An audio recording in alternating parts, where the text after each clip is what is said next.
Hello, everybody, and welcome to another episode of Rocket Lasso Live. This is episode 15. It's another Wednesday, and we're starting a little bit late on this one because we just did like an hour and 15 minutes of just like Q&A that wasn't even specific about Cinema 4D. So now we're beginning the official Cinema 4D portion of this. So thank you so much for coming and hanging out and watching. We got lots of people in the chat. Man, there's tons of questions coming in all over the place. We got people on YouTube, people on Twitch.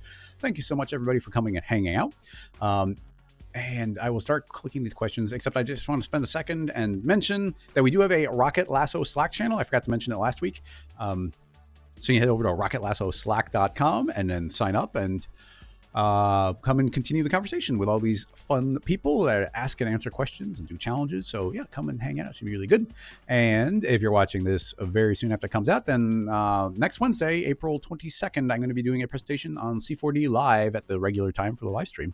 So yeah, that's really cool. With that out of the way, why don't we start looking at some links? So AB had a question about rigging. I do want to get to that, and we will. Just some basic IK rigging and then Autowieghting, because I think we do something like that quickly. But let's click a visual link to start out with. So I'm going to scroll around, click randomly.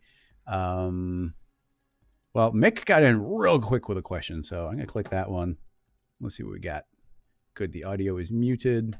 Let's pull it over here. So this is Bubbles from somebody who's Russian. I don't even know Russian characters, so I'll just say map. So, it auto-played. Go back. Okay, so they just said in the chat. Wait, I got the chat here. Bloop. Chat, Mick specifically just said, how'd you go about creating this effect? So pretty straightforward. Let's see.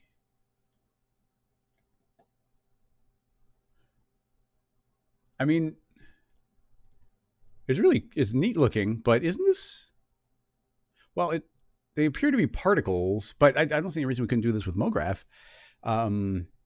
So here we are in Cinema 4D. R21, and let's see if we can get something kind of like this. And what's really cool, one of the things with R20 and R21 is that you can build rigs that behave like particle systems, but now we have very direct control over the way they work. Now, I mean, the effect is pretty specific. I don't want to just completely bite their style, so we'll work from a cube, which is at least a little different, but just kind of like this expanding, exploding, floaty vibe to it. So we'll round this out a little bit, make it a little more stylized. Put it into a cloner. I mean, it's pretty big to start out. I wonder if I should shrink it. I'm going to hit T for scale and scale it. Hey, where's my number? There it is. So let's go down to 25% of the original. We got our cloner, and we can make as many clones as we like. We can, yeah, why don't we... If you, something I typically do is if I just want a bunch of clones starting at one spot, especially if we're going to treat this like an emitter. Actually, it might be kind of cool if we do treat this like an emitter. I wonder how well that'll work. Let's see. If we make it so that there is no offset, so our position, I'm going to get rid of this Y value. Now it's making a bunch of clones in the exact same spot. Now, we could make these dynamic, although in the reference we were viewing, I don't think that they were dynamic. So a lot of it just goes to they are starting to float their way out. Now, I'm trying to think. I mean, there's so many different ways we could do this, but I'm trying to think. Let's make it a little more interactive, a little bit more. Not literally dynamic, but like dynamic in our approach. Because the straightforward thing would be like, okay, we'll make a random effector, and then we'll start animating this upward. But that's a little straightforward. Let's make it fancier. So one thought is, yes, we've got the random. Yes, let's get some rotation going in there. 90, 90, 90. So it's not too much. And let's see if that transition is good. Okay, there's a decent amount of rotation, probably too much. So I'll actually increase the movement so that ratio is less. So the thought here is if we use our fall off, if we use fields, then we should maybe be able to start increasing the power of this as we go. So we want the power to increase automatically. Now, one thought would be if we put a I'm intentionally making this more difficult on myself, but let's see if we can make this work. So under the, let's add a MoGraph tag. I'm going to specifically add a MoGraph weight map. So you see all of these have they all have a little dot on them. So it's like how much power is in there. And we could paint on them and have them spread out. But my thought is when they're created, when they're born, they're going to start out at 0. So if we turn on fields inside of this weight map, we can, at the moment of them being created, they're at 0. But if we, what's the best way to do this? I guess I'd need to intersect with something right away. So if I make a spherical field and it's right here in the center, and I'm going to set down 10, be pretty small. And I'm going to give it an inner, it could probably be infinitely small, but let's put it there. So when these hit the spherical field, they're going to get 100% weight. So I don't actually want them to get 100% weight. So we'll probably pull the strength down. Yeah, let's do that. I'm going to pull the strength down to 10%. So here's a thought. If we go into the random and drag in the weight map, everything goes away because it's got no weight whatsoever. These are not applied. And I think nearest is what we want. Now, if I hit play, okay, nothing's happening right away. Let's see. Let me think. That's going to apply. So size 10, 10% weight map. That should all work. But no, it did. Okay, I was like, I should see something. As soon as I clicked, it did refresh. So we got to be careful with that. But they did move. So the next step is I want to create a freeze. So we're going to add a modifier layer. It's freeze. Set that to add. So it's always adding to what it sees below. And what this is going to do is, well, yeah, I'm going to say grow. Well, is grow the right one? How would we make it constantly additive, but from its base location? That might be a little trickier than I thought it was. Like I said, we're intentionally making this more complicated. There's simple ways of doing this. We're intentionally making it a little bit fancier, so maybe we can learn some new things. So grow is going to grow. Okay, well, I'm sort of, you see that they grew and they all grew very quickly. But my question is, I don't know if this, how do we test this? I want it to grow. I want it to keep on growing, but that it can grow just itself, if that makes sense. So if I were to make the radius really small, yeah, even guys say it to 1 should probably do the test. Yeah, okay, that does work. You see how they're all moving out constantly. And I think it's because, well, here's a hope in it. It is working so far, is every single one of these is being born inside of the spherical field, which means it's being born with 10% of the effect applied. So with 10% of the effect applied, the freeze now sees it and it says, okay, I'm going to increase your effect strength by, in this case, saying 100%. Now that's a lot. I'm going to drop this down to 10 and let's see if they move slower. Yes. Okay. It's working well. Now, if I'm going to set this radius really tiny, like 0.01, because if this is working, that should still work.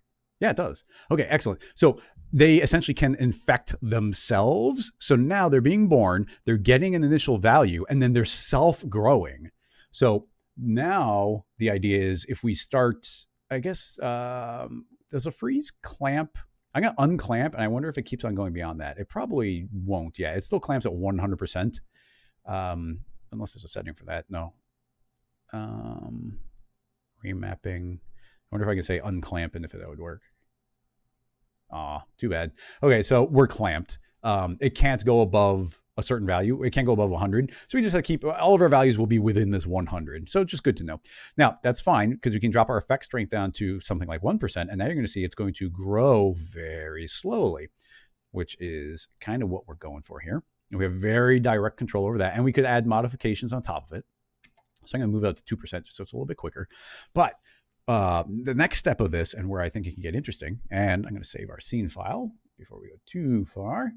And this would probably be a good moment to mention that if you are supporting on Patreon at a certain level, then you get access to all of these scene files after the episode. I almost always post on Friday. So what are we doing? I don't even know. Let's just call it a cloner emitter rig.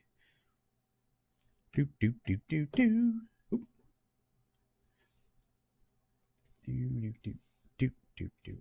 Do. There we go. Okay, so here's my thought. Let's see if this works. we have a count. If we drop the count down, I guess we can start at 1. And this would be a great use for signal, but I'm going to try and do this with no plugins. If we have 1, you see it's going to do the effect and then slowly move away. And in fact, it's getting hit by 10% right in the beginning. So we could make the initial spherical only apply... where is it? Remapping. I'm going to have it apply only 1%. And then honestly, the size of this should be pretty tiny. Wait, size 1. If you click too quick, it sometimes doesn't acknowledge. Okay, still working. Seemingly still working. Although you can never trust this freeze. I'm going to hit clear. Yeah, let's hit clear and make sure that. Okay, it is going. You see it is moving. All right, so this is slowly getting the weight applied and it moves out. Let's have the random go way further than that does. So I'm going to have this rotate up to 360, 360, 360. And let's go all the way out to 1,000, 1,000, 1,000. So that should be quite a bit. So let's see how well we can make this sort of behave like an emitter, but an emitter that is a rig. To unclamp, you can use a formula field just with T in it. Yes. Basil, that's a good point, but you'll see where that will not work with my next step. And that is going to be, can we create more particles, or in this case, count as we go? So I'm going to keyframe that, and let's fast forward 100 frames, 111, because it's quicker to type. And at this time, let's have created 222 of these. And now my hope is, as each one gets created, it's created, well, let's see, oh, no, something's not, it's not maybe working too well.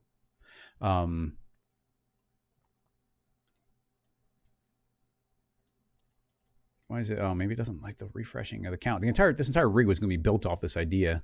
So if this doesn't, if this count, animating the count doesn't work, then maybe Basil's idea would work. But I was hoping that we could create new ones, and the new ones would be created, and then they'd suddenly get the weight in the center, and then they'd slowly start drifting out. If you use a formula effector with T, they'd all be at the same absolute time all the time, and you wouldn't be able to get that offset as they're born. But yeah, that's not it's not working so great. So let me think if there's any ways around that. Once again, I'm overcomplicating it intentionally, but that's maybe not a good idea. So here's a unrelated thought. What if we crank the strength up to 100? So there's suddenly, they still need to get created, but they're not,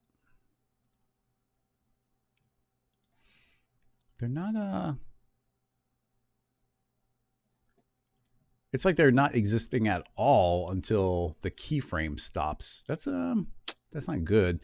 Just out of curiosity, I am going to use Signal. This is a plugin that I made at Grayscale Gorilla. I just want to see if it causes a different type of refresh. I'm not going to keep this, but let's just see. Linear, go up to 111, over 90 frames. Yeah, same problem. So it's like the cloner can't refresh properly if it is animated in that way, if the count is being animated. So that's unfortunate. Now there are several other approaches. Basil is correct that we could do things like we could just create an emitter and emit them getting created that way, but those wouldn't have I am actually curious. I am going to create an emitter just as a way of creating these as a count. So instead of keyframing this count, let's clone onto an object, and the object will be a emitter, and emitter will emit 1, 1, 0 speed. I don't want to move. And then a size of 0, 0. So essentially, it's just a single particle getting created. It's going to keep creating particle, particle, particle, particle. So with that in mind, we're going to say that it should be cloning onto the emitter. So it should create particles. Okay, well, you see, yeah, they're going to be created very slowly, but you see that when they are popping into existence, but they're popping into existence. Wait, I cranked this up to 100, so let's drop that back down.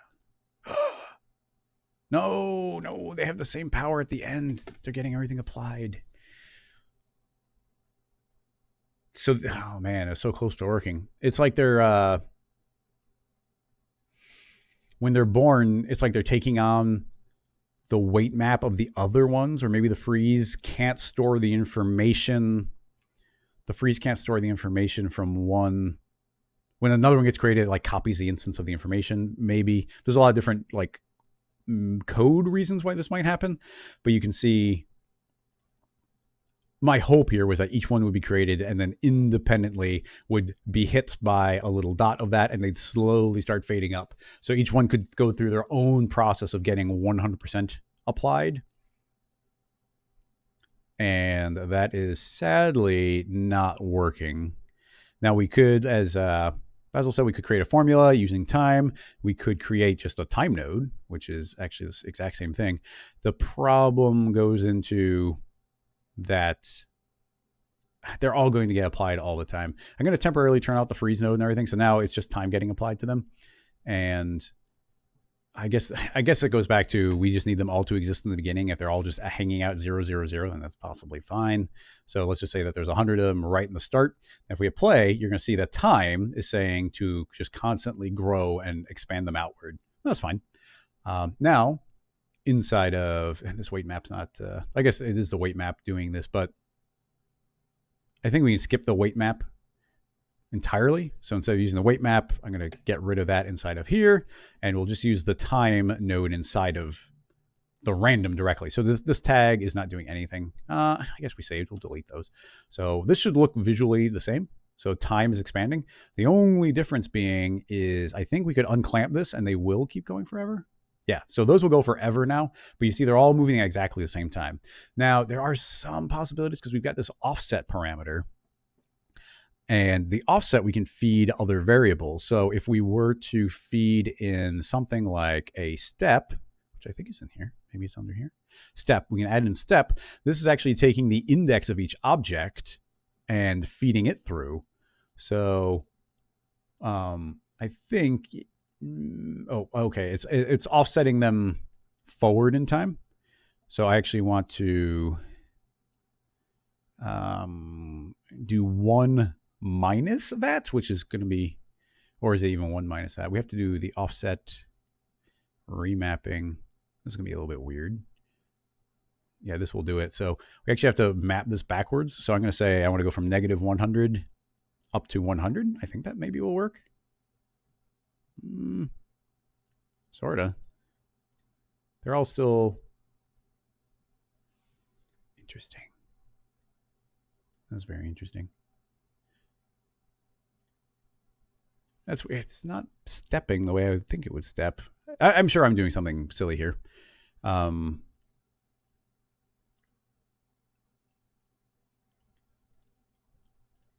just want each of them to offset using time.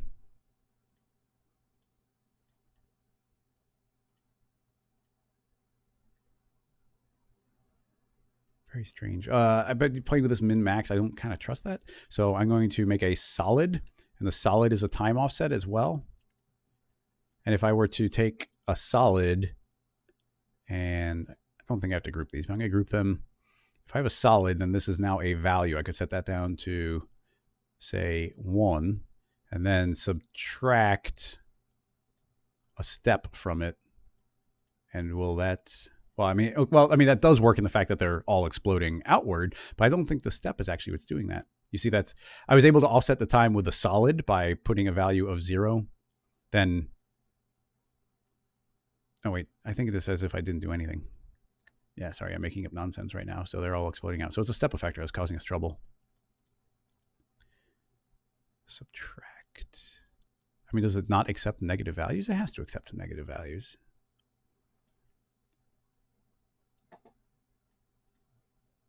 It doesn't seem to. Not from a solid anyway. If I delete that, we just have the offset as its own standalone parameter. We could subtract that. I can keyframe, move this back. They actually start negative. Hey Ninja, we're just making stuff. I was kind of trying to make it an emitter. We're actually trying to make something incredibly simple, but I'm intentionally overcomplicating it. But now my overcomplicated ways are not working. So I wonder if we should just go to I was trying to make a keyframeless emitter concept. And there's a lot of approaches, and I got to say, it's just not immediately coming to me. Now, we are also doing this time offset. Now, actually, I'm I am going to try the formula method just because I'm kind of intrigued, because here's the formula, and the formula we got all these variables, and I'm going to give credit to Basil because he's the one who originally suggested it, but we have something, we have T and we also have D. But you type in T, it's just time, and it's going to behave exactly like the time we just had. So they should all get that amount applied. But we have the ID as well. So if we take T minus ID, then we might be able to start getting some weird effects. Yeah. So what's happening now is every single one of them is one full unit further back in time. Now that's way too big of an amount. So if we take T minus ID, but I'm going to divide the ID by some value. So say divided by 100 and close that. So we're dividing the count by this. Now these all numbers are going to go negative, but you see those will go negative, and then they're all going to offset it to go out. Now if we were to clamp that value somehow, and we can do that really easily here, we can grab a clamp. And I'm going to say I want to clamp the minimum, but I'm not worried about the max. So now this is saying, hey, you can't go negative. So now they're all going to be at 0, but time is slowly coming out. And you see how they're all offset in time now? I'm not sure what I was doing wrong with the step effector for that not to work, but you can see how those are all now getting offset in time. So they're all sort of emitting outward. And the more that we offset this ID, then the more that those will spread out from each other. So along those lines, we could, I'm dividing it by 10, or by 100. And if I divided it by, let's just say 10, they're all going to spread out slower. You see that it's a bigger proportion. A bunch of them are way negative, but they can't say negative. They have to say 0. So now you see each one is coming out. So that's something. I tend not to use a formula too much. So I do like this as a method, because just feeding time and the ID is incredibly straightforward. So this these all emitting out like that, that's fine. And it's the overall value is unclamped. So these will fly out forever. So, that is also neat. And, we have a lot of power in other places as well. If we were to, I guess it's constantly, trying to think of if we want to terminate those so they don't keep moving out forever. We can put in subfields. So T minus subfields. I wonder if that would be a thing. If we could, I don't know. We don't play with formula too much, so I'm kind of intrigued by it. If I were to create a spherical field and give it a nice big fall off, T for scale, and scale it way up, I wonder if we could feed in. I'm going to copy that, and we're just going to say T minus subfields. I think we have to type in whole word. So there's now this spherical field, and I'm curious if these will slow down as they, oh no, they're kind of,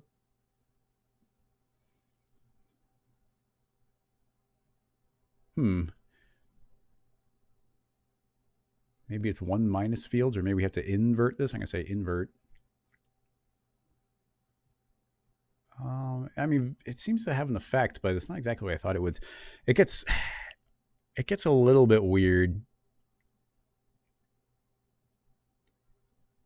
We could multiply, but see, even multiplying wouldn't necessarily work great. We could clamp the value. See, a simple, what you would think would be a simple way, but I just don't think will work, is you could just put the spherical field on top and say multiply, and now that would slow them down. But they're the formula is going to push it way beyond 1. So then it's multiplying 1 to a smaller value, but eventually it's going to push beyond that, and we're not even going to see the visual difference. So that wouldn't work.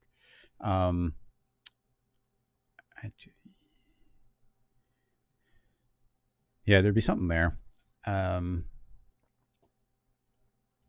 mean, I like this basic emission. I would love for them to be able to slow down. That's what I'm kind of trying to think of right now. It would be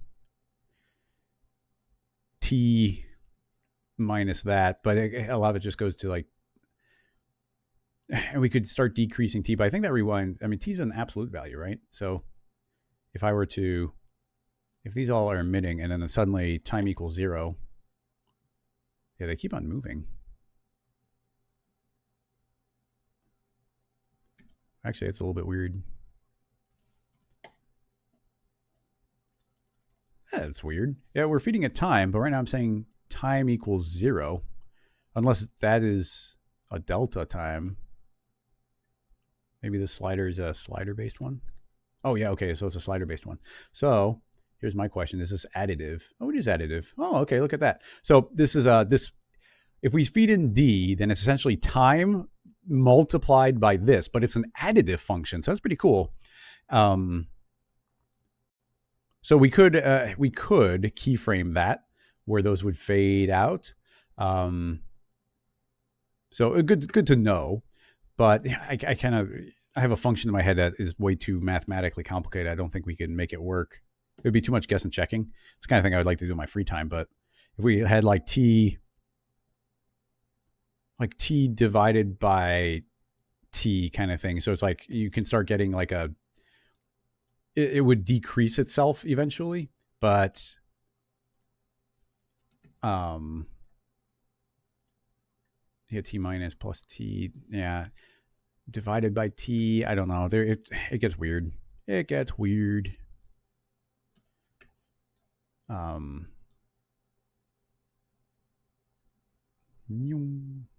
one seems to go faster. Well, yeah, we'd be guessing and checking. Well, that's all fine. Man, I do want to explore this some more. Maybe it's something for us to do in the bonus stream tomorrow, is exploring this type of thing. Because it's pretty neat. I think it could be the fundamentals of something more interesting. But let's go. I hate hitting a little dead end like that. But let's kind of go back to the original question and just make it in the more straightforward way instead of trying to do the fancy way. So once again, let's go back to the original question. Refresh for anybody who's wondering. We get this nice bubbling. Blah, blah, blah, blah, blah. So very much like a particle type of thing. And pause. It goes so quick. Stop it, YouTube. There. So yeah, I think that these are all just kind of growing out. So I don't see any reason why we can't use multi-instances, and that we can make there be 1,000 of these. And we will just do some straightforward keyframing. Now, we could just do this with an emitter, but we will just do it with MoGraph, so it gives us more direct control. So rotation, 90, 90, 90. Movement, 100, 100, 100. And we can keyframe out the strength. Neat. So I think we will just keyframe that out. But we want this to be a little bit more uneven. So I'm going to feed in the fall off. I'm going to feed it a random field.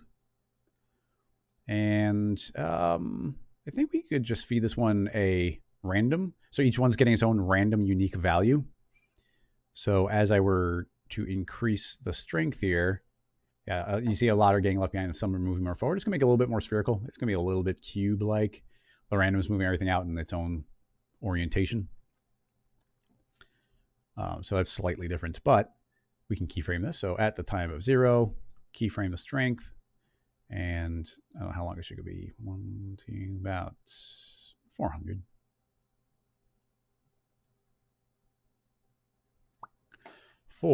How big should it get at 400?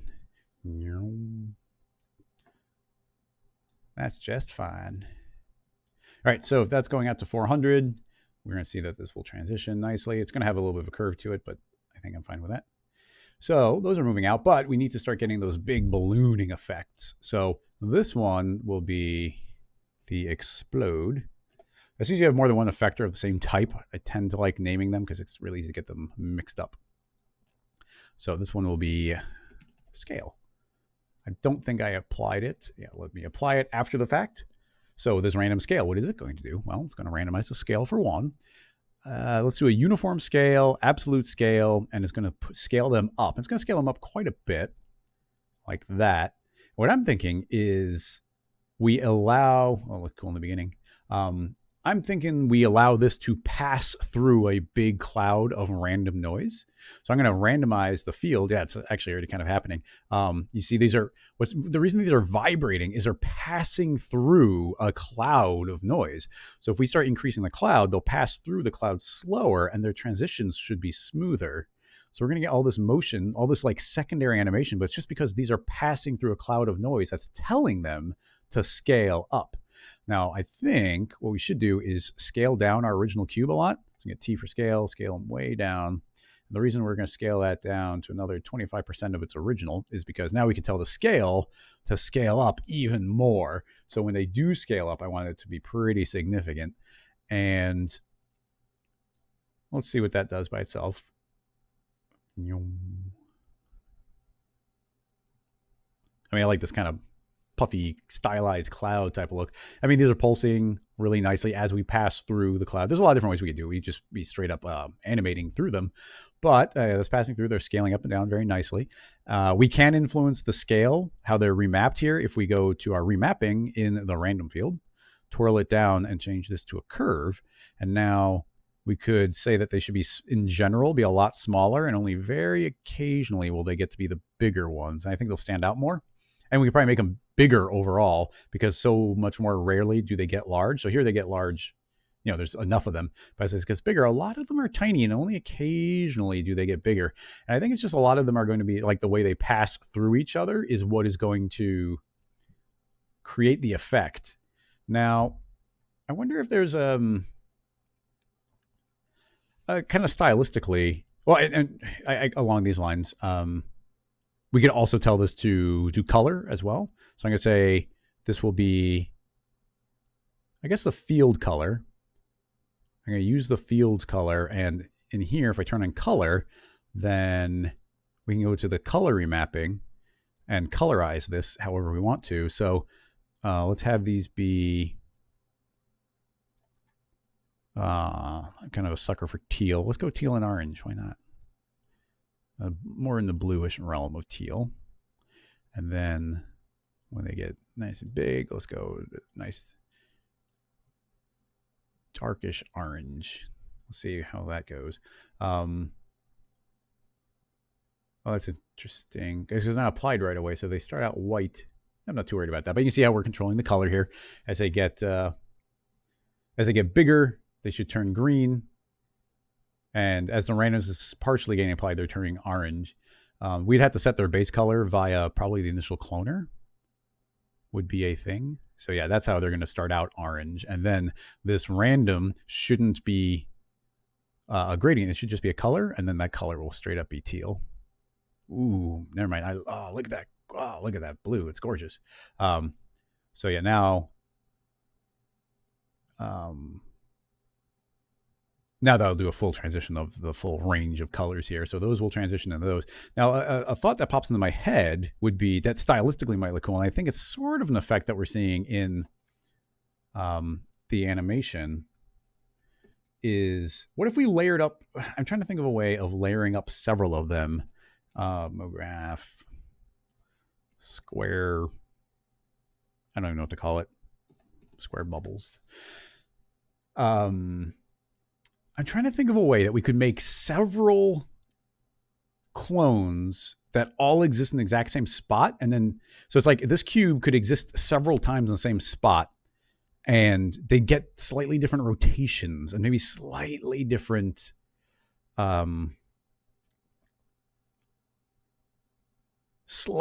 scales so they could pass through each other. We can do it. And we already tried doing the fancy method. It didn't really work. A thought is, the basic way would just be copy the cloner and modify one of them slightly more than the other one. If we were going to do it, how can we layer them up on top of each other? The only thing that's making them move right now is this random. And this random is automatically giving every single one of them their own movement. Now,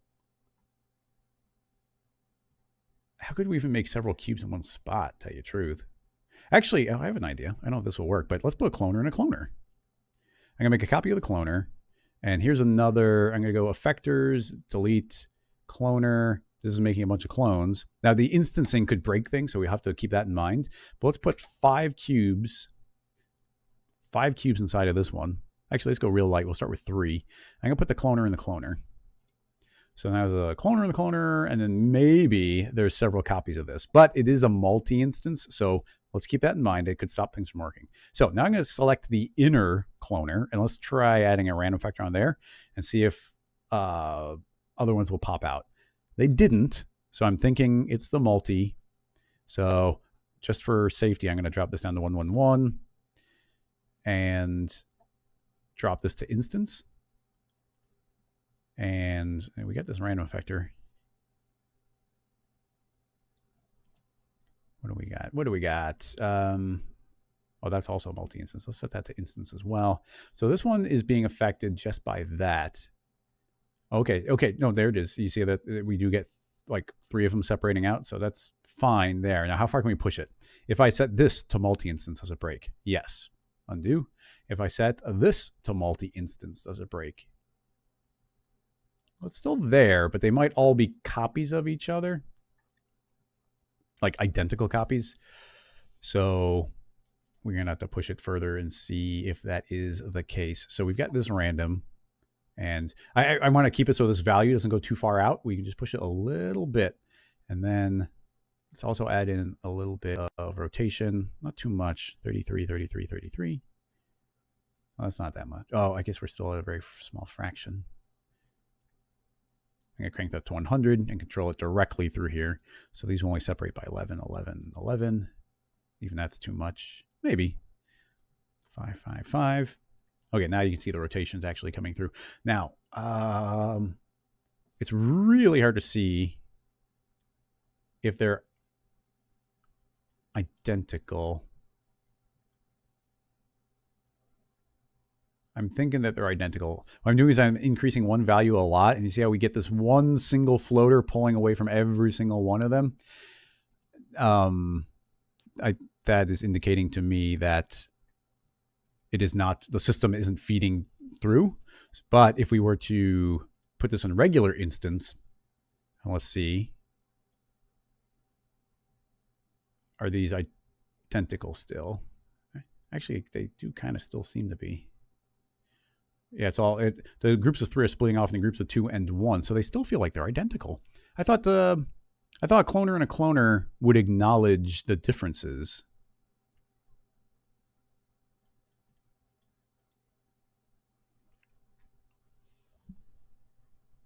I thought. Now we could try feeding that to a noise. Indexed.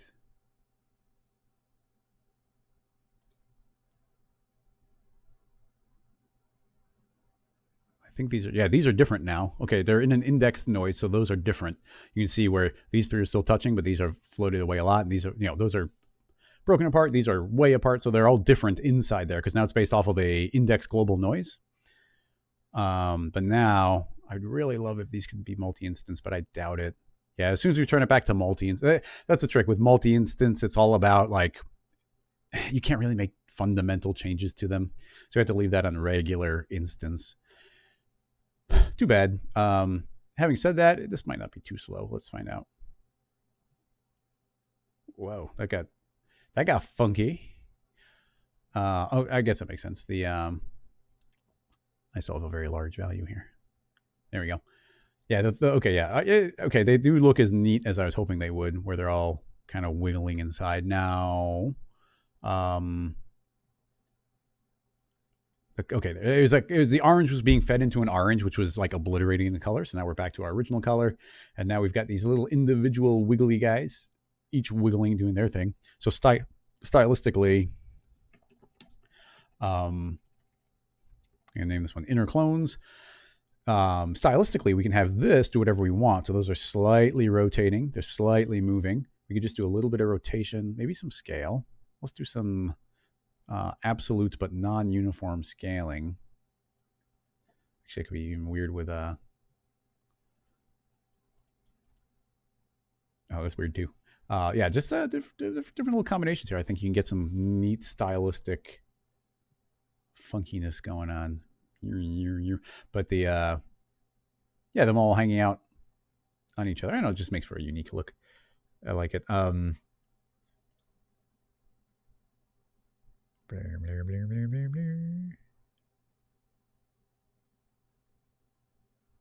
mean, is it identical to what we were looking at? No. I mean, we weren't trying to make it identical. There's a lot more particles. It goes by so quick.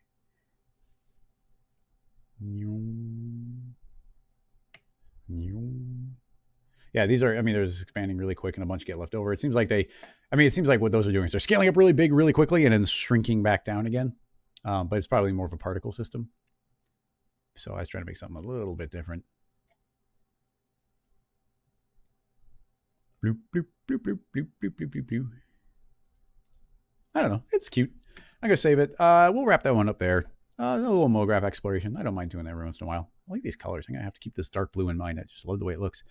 We're going to go a little extra later today because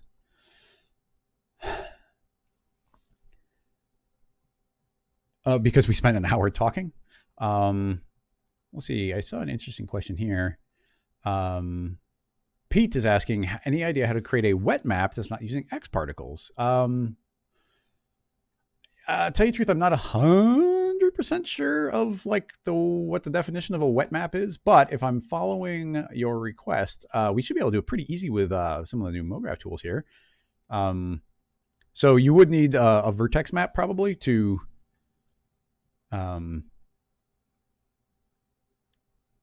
capture it. So you'll need one vertex map that's heavily subdivided. So let's see, what's the best way to do this? Yeah, this will be our wheel. We'll make it tinier. We'll make it taller. Scoot it off this way. Let's just make a dark material for it. Boom. And we'll even round it. Why not? Nice. This will be, I'm going to make a floor. I'm going to visually hide the floor from rendering. So this will be our tire. And it will be dynamic. It is a rigid body, and we'll copy that to the floor. So, copy that to the floor. And now that wheel should follow the ground, and it's going to stay static. But if we fling it forward, tire. Let's check out the subject. It's going to be hard to see here. Here's what I should have done. We'll do this just for clarity. In the color channel, we will feed the old checkerboard. Surfaces, checkerboard.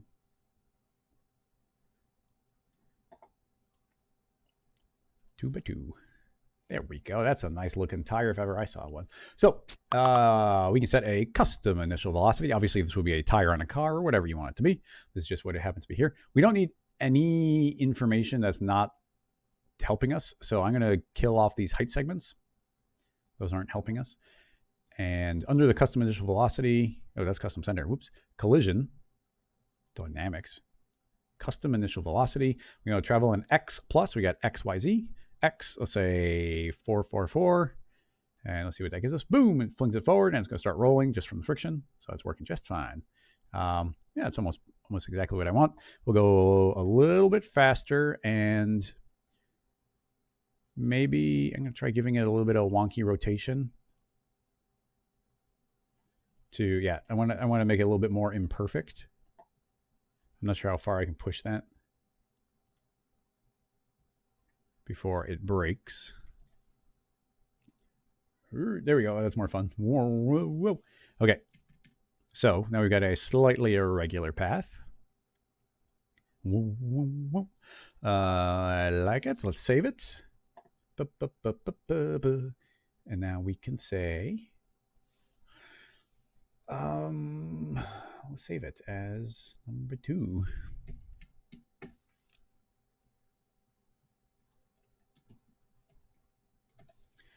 All right, now we've got our plane. This is just going to serve as capturing our wet map. So I'm going to subdivide it pretty heavily, and honestly, even that's not that heavily, depending on the resolution you're going for. So I'm going to do 222 by 222. So you see we got quite a few.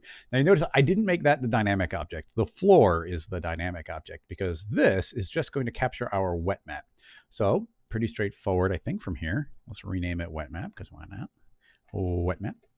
And make it editable. Go to point mode. Create a vertex weight, set it all to 0. And now this will be looking at fields, and we will want to freeze. We'll make a new one when we need it. Now we could feed it this mesh directly. That's fine. You could do it that way. it's going to take longer to calculate, significantly longer. So I don't see any reason not to create a cylinder. So I'm going to make a cylindrical field, aim it on Z+, make it a child of the tire, reset PSR, and let's just visually make this match the scale. We could even expand it a little bit just to make sure that it's capturing. I'm not terribly worried about it missing, but let's just leave it a little bit bigger. And I'm going to give it no fall off. And that should, with any luck, it'll move with it. And you can see here that it's turning yellow anywhere that is nearby. So that is cool. Now, all we need this to do is in the vertex map, we can feed in some modifiers. The main one here being a decay. We turn on the decay and crank it up all the way to max, hit play. Then now anywhere that hits is going to, it's going to remember the way the vertex map looked at its brightest point and just stay there forever. So that's working quite nicely by itself. The decay, of course, can be set to a smaller percentage. So we go down to 90. So now it's losing 10% of its strength every refresh. So it's going to take a little bit. It's a big number, 90. We can see how it's fading away. So we actually get this drifting trail, which is actually quite nice as well. In addition to that, I mean, it just goes to, it's like a wet map. So, and I don't know if I'm using the correct definition of wet map, but that should automatically work really well. You feed that into whatever you want. And just to throw it out there, like if you were making material, you don't just have to feed the material in via this. The vertex map can translate via fields to most anything. Now, let's push it a little bit further just for fun. I wonder, so I don't think of that, actually, I can't think of that working. I was trying to think of like, what would there be a way, there's two different effects I want to do. One would be, let's smooth it out, like blur it a little bit, make it look a little bit smoother, because this is going to be pretty janky, especially up close, but we can make that look better. The other would be, is there a way of making this kind of spread out, but also fade? Because if, yeah, I can think of a way of doing it. It might not be the most elegant way, but I think it would work. There's got to be a better way, though. Because if it grows, how can it grow and fade at the same time? Well, in any case, let's do the making it look smoother effect. So the way I like doing this is creating a second vertex map, delete everything, and we'll drag the first vertex map into the second one. Now this is looking at, this vertex map is looking at the nearest point. It's going to be identical. But if we set this to average mode, it's going to start blurring them based on a radius it's looking for. So if we set this to something like 25, you actually see it's blurring from one to the next. Now it's going to be a little bit bigger. It's a little bit bigger than the original one, but it's going to be smoother. It's going to be a lot smoother. So yeah, there we go. So that's smoothed out. I love blurring vertex maps that way. And keep in mind that it's like, okay, let's blur it out. We could blur it more if we want to. Like if we say 55, it's going to start getting really soft. It's really big, but also really soft. And you have to be careful because you can mess it up if you go too far. But we can create a curve modifier layer, and we can start remapping it. So I can start pulling the brightness up by pulling this handle. And you see I can bring all that brightness back in again. Now, as we bring the brightness in, keep in mind you're resharpening up that edge, so it could start standing out. I guess just for the visual, let's create a new material. I wonder if we could create a, I wonder how well that would work in real time. Let's put this on the floor, and I'm gonna make a nice, let's make it kind of just a dark asphalt kind of color. Let's remove the specular. I'm going to add in a, I don't know that this is going to work, but I'm kind of curious. If we make a Beckman, and I'm going to get rid of the specular and let's roughen it up quite a bit. So it's quite shiny everywhere. But if we, in the reflection strength, if we feed the vertex map, will we actually see that in the viewport? It'll work. It'll work everywhere else if it'll work on rendering, but will it work in the viewport? Oh, it seems to sort of be shown up. That's the strength of the reflection is saying to go there. If we put that into a gradient, nope, sorry, I'm thinking of redshift. Put this into a colorizer, and we can make it is white. What we want, yeah, white is where it's showing up. So we want to make the black not all the way black. There we go. So everything's a little bit shiny. So this is actually showing reflection.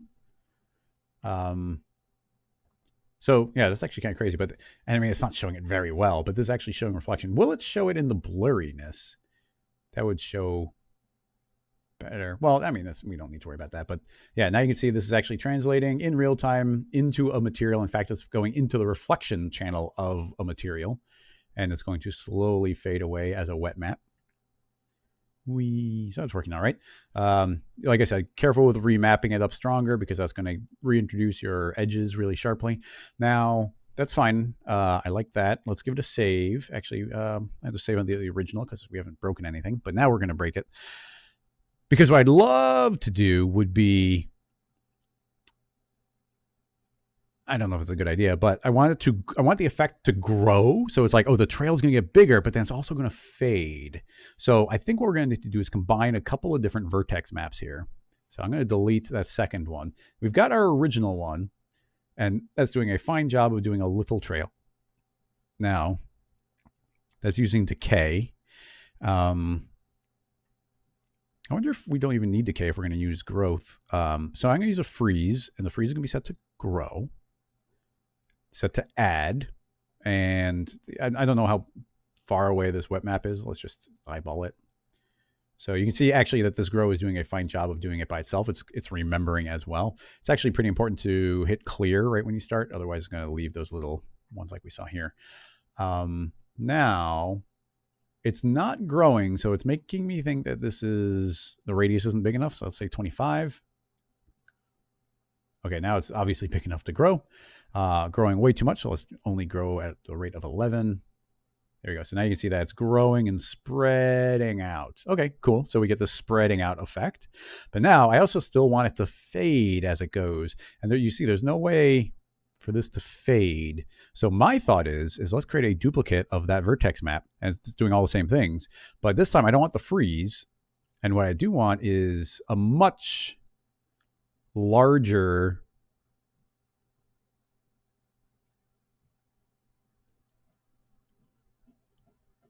I do want it to grow, though.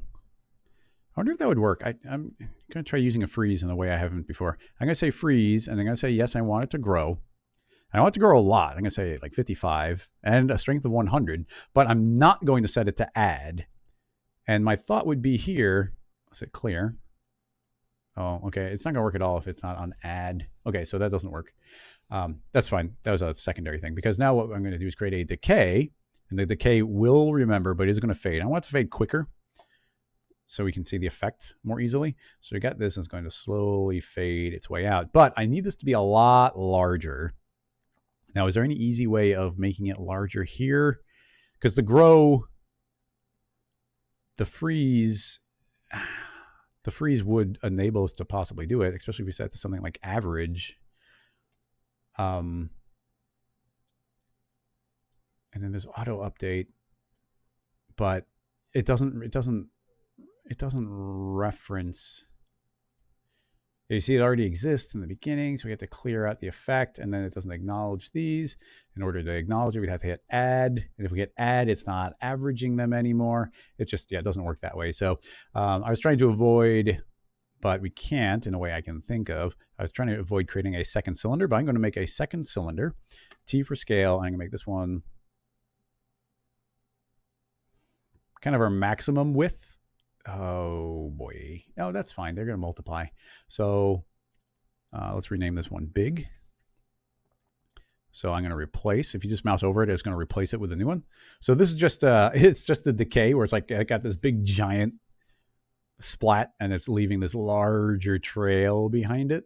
I think it'd probably be a good idea to give this one a wee little bit to fall off.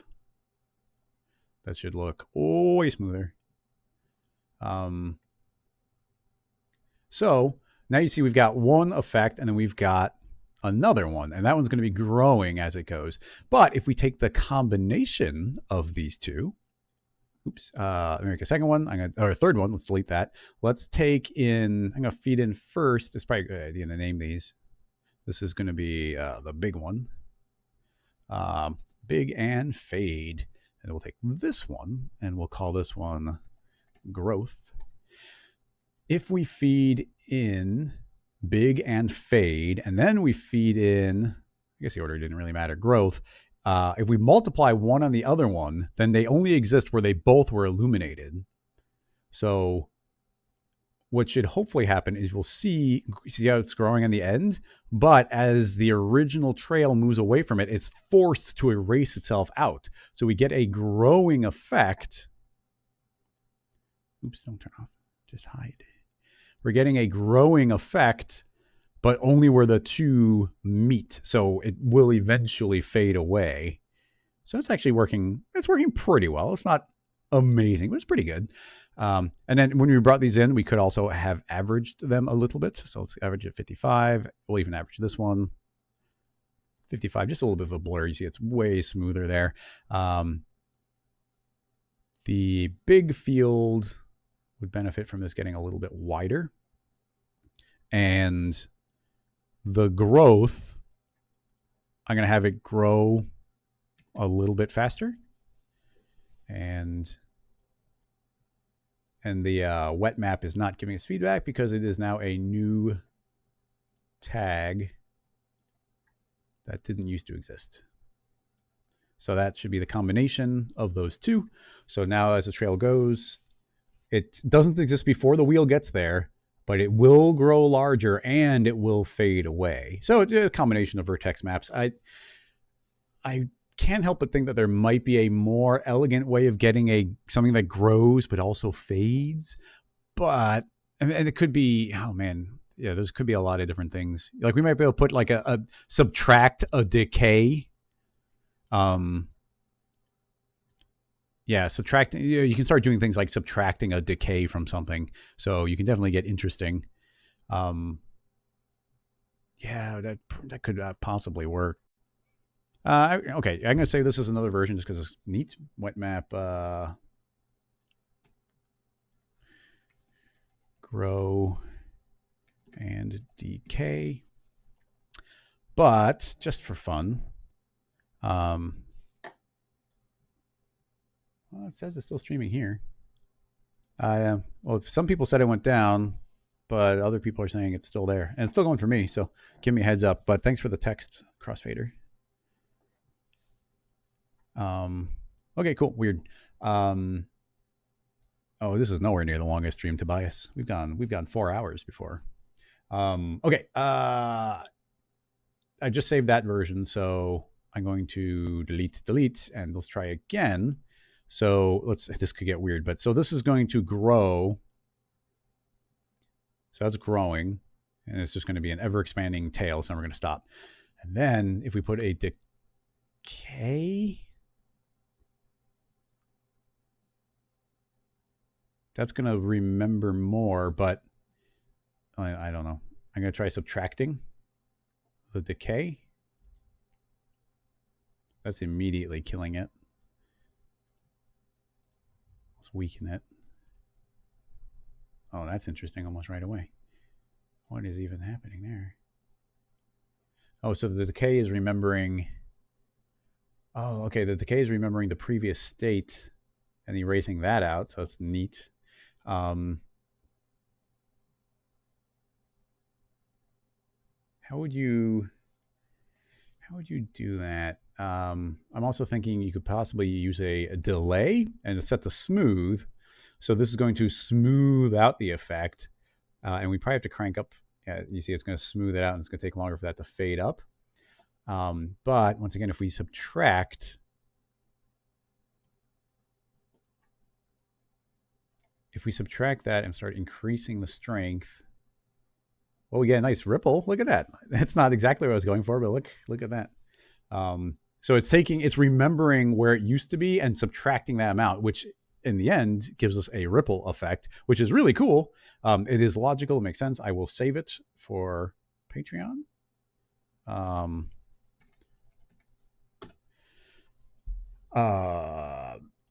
So if this theory is going to be correct, it's like we would need the inverse of the freeze.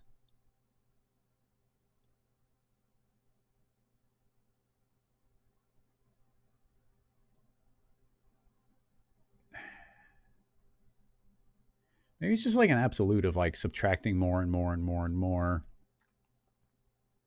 Because the freeze is additive. It grows, but it also goes. Now, I do like this ripple.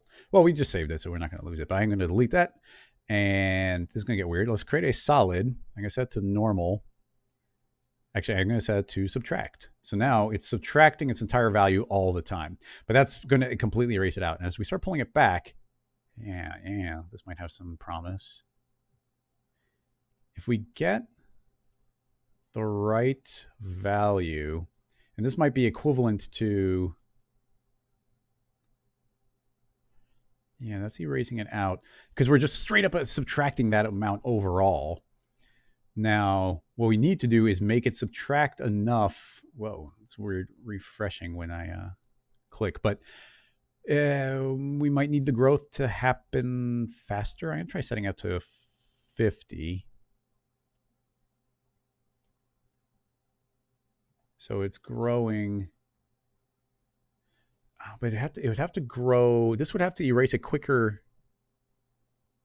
than it can grow because these two forces are fighting each other. You see, if I turn it off, it's going to be a lot stronger. This is creating a feedback loop.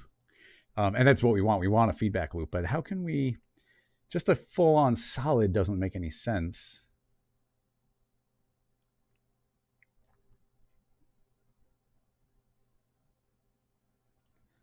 Now, if we created a folder, we make a duplicate of the entire rig.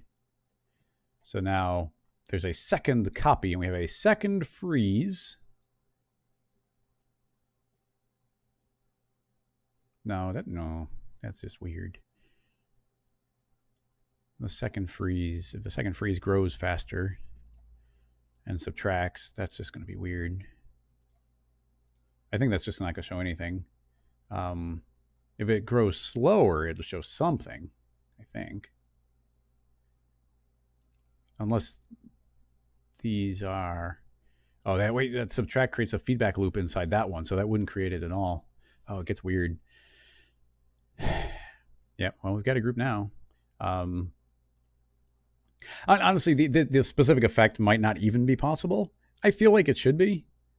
It just goes to, you need to like generate it somehow, and you have to think of like adding and subtracting the effect on top of itself. So, even here we can average it. That might be weird. If the effect strength would be 100, radius of 100 to get the averaging effect. No, that's not much of a thing. Auto update. Oh yeah, see there? Yeah, that's kind of a thing. This is what this is doing is it's seeing what it has below and then blurring it. And the blur is going to get bigger and bigger and bigger. And as it blurs, it's actually also getting weaker. So that's kind of a thing. So that's the effect. That's the radius. I mean, it's happening again and again and again, not just once. So we might not need the effect to be as strong. Yeah. Okay, that's pretty good. You see it's fading slowly. Now we do have that initial one that's really strong. We could feed one into the other to do it. But now that we're just averaging it, I feel like we could subtract the straight up value from it. So I could say a normal one of those, say -1.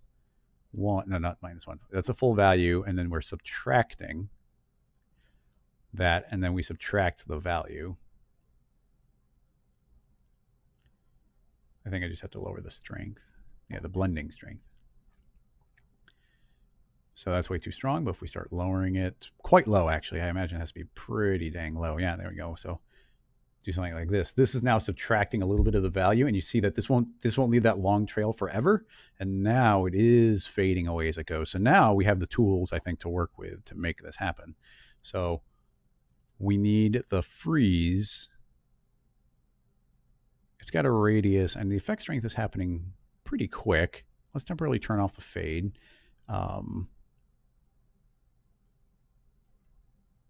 If we put the decay underneath on normal, then that's going to leave a longer trail, and it's going to keep on blurring it. Yeah, you see it's blurring it, so it's essentially growing it. It's hard to see, but it is doing it. You see it starts out small, and it's going to blur more and more and more. The problem, the decay is there, so if we start having the decay be a little bit more heavy, yeah, the decay can start fading away more quickly. It's actually surprisingly resilient, so I'm going to go a little easier on that. Yeah, there we go. So that's a little bit more a trail. It makes it a little more solid, gives a little bit more substance for that to fade. And you see it is blurring and blurring and blurring, but this will never reach zero because it does still have some value. So by taking this solid and just saying, hey, from this entire system, subtract 1%, 1%, 1%, you see it does eventually get to red. So by combining all of these, now we get this thing at full strength. It blurs its way out. It's growing by the average amount. And then the solid is enabling it to finally fade away the entire way. And that's actually working pretty well. This initial value being fed in, once again, we can control that via giving this a little bit of fall off, which will make that a lot smoother on the initial input. Weaker, but smoother. The alternative, of course, being we'll feed that in full power and make a duplicate. So instead, the only thing that this is going to do is give it the cylindrical field. So that's just like this straight up value. And then this will not have the cylindrical field. It'll import the first one as an average.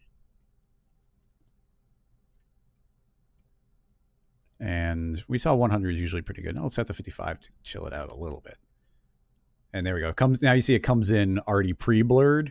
And now all the effects can happen, and you get the nice fade out. You got to be careful on how far. Like, if I blur it a little bit, you can start seeing the edges. It's a little, your resolution is highly dependent. If we had twice as many polygons on the surface, then we could have half as much blurring because there'd just be better resolution for the blur. It's all about what the eye is going to see. But I do like that. I wonder how much we could remap it to be brighter. It's possible. I'm not sure though. If we take that's just going to remap everything before the subtraction, or maybe even it would be post subtraction.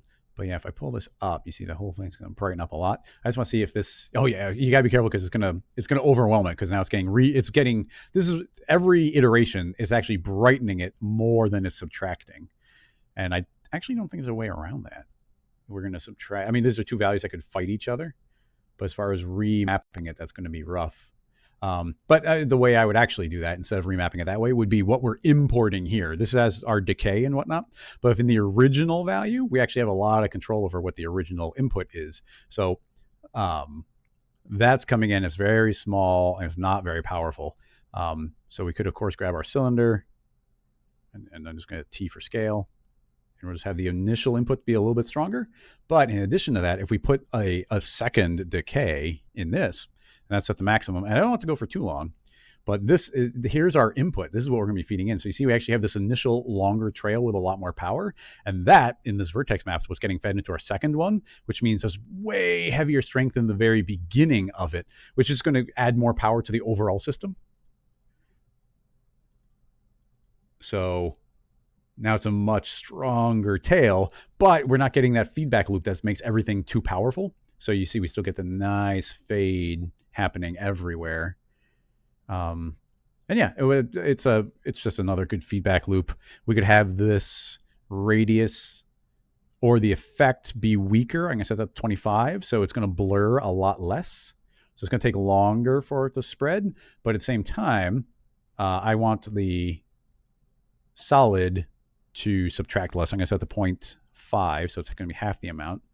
So it's going to blur slower, but it should also fade it out a little bit slower. So now we're getting a longer trail, but you see it's still growing, and it's going to take longer to fade out, but it will fade out. And it is important to do that because this is still a growing freeze. But yeah, that's gorgeous. Like it's nice and big and then eventually fades out really small. Yeah, a lot of interesting combinations there. But yeah, I'm glad we figured out a way of getting that one. And this wheel's been working out really well for us as well. And just for anybody who'd be curious, we could, if we create a second tire, drag it over. Yeah, I'm not going to do any connectors or anything. But if we just go back to this original one, and all I have to do is drag in that cylinder as well, set those to add on top of each other. So those both become inputs, and now we have two being fed in on the original source. And you only have to change on one because you get these, one's getting fed in the next, one's getting fed in the next. So that works great. And for the simplified one, we don't need the big ones. And we should make this one rotate differently. Let's go negative 99. Roll! Whoa, whoa.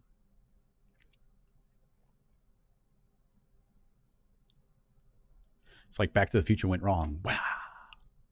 Excellent. I'm quite pleased with that. Let me just feed this material into the reflection channel just so it's got it.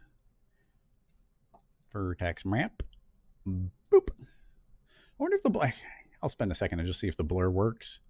I'm curious if we feed this in the roughness channel. I'm going to feed it the same colorizer. And let's take a look at the material. And that's how blurry it should get. And it's a multiplier on top of that. So that should be quite blurry. So let's see, how would this work?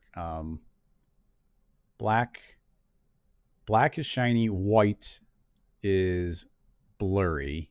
So along these lines, these would now, yeah, these are going to be very blurred. They're very shiny, but they're very blurry. So let's pull back on that. So there we go. So it's a little blurred.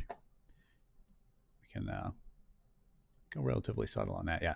So those are now very blurred. But we could, the more that these are remapped, the higher the contrast is going to be.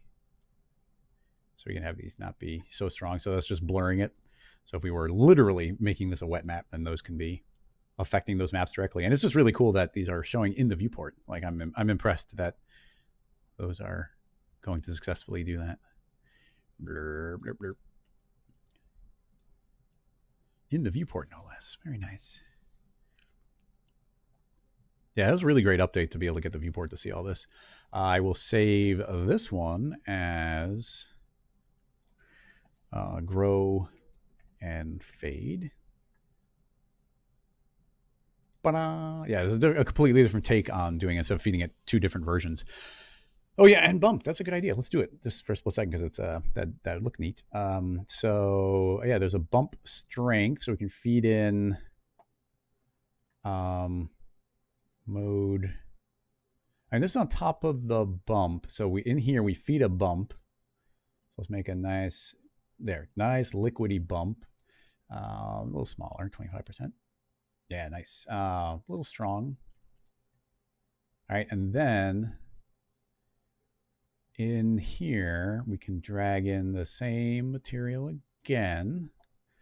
And let's make sure it has, I'm gonna reset it to default. And let's see what they kind of look like by default. So this is, I think, lessening the bump. So if we invert this, everything is gonna have, or is that not? Maybe this one doesn't actually do in real time. Mode. I'll put a custom bump here. Maybe it'll acknowledge that one. Copy. Paste.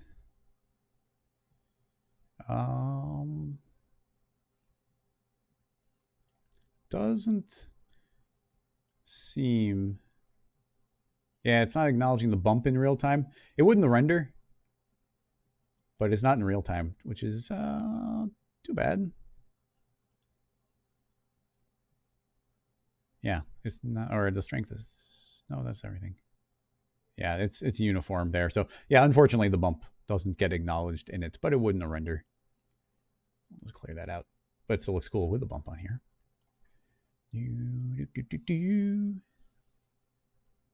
Now these are pretty big vertex maps. You can see it's giving me quite the hit in the scene file as well. And there's a lot of things you could potentially do on top of it. We could be tracing, completely unrelated. We could be tracing a trail here, but ultimately, if it's going to feed into a material, well, you could trace it and then put that in the proximal. I've even found ways of you can use a proximal. You can trick a proximal to using scale by feeding a polygon scale. So by cloning a series of flat planes, you can actually scale a spline into a proximal. But that should wrap that one up. I agree. Pro Tools, that would be neat.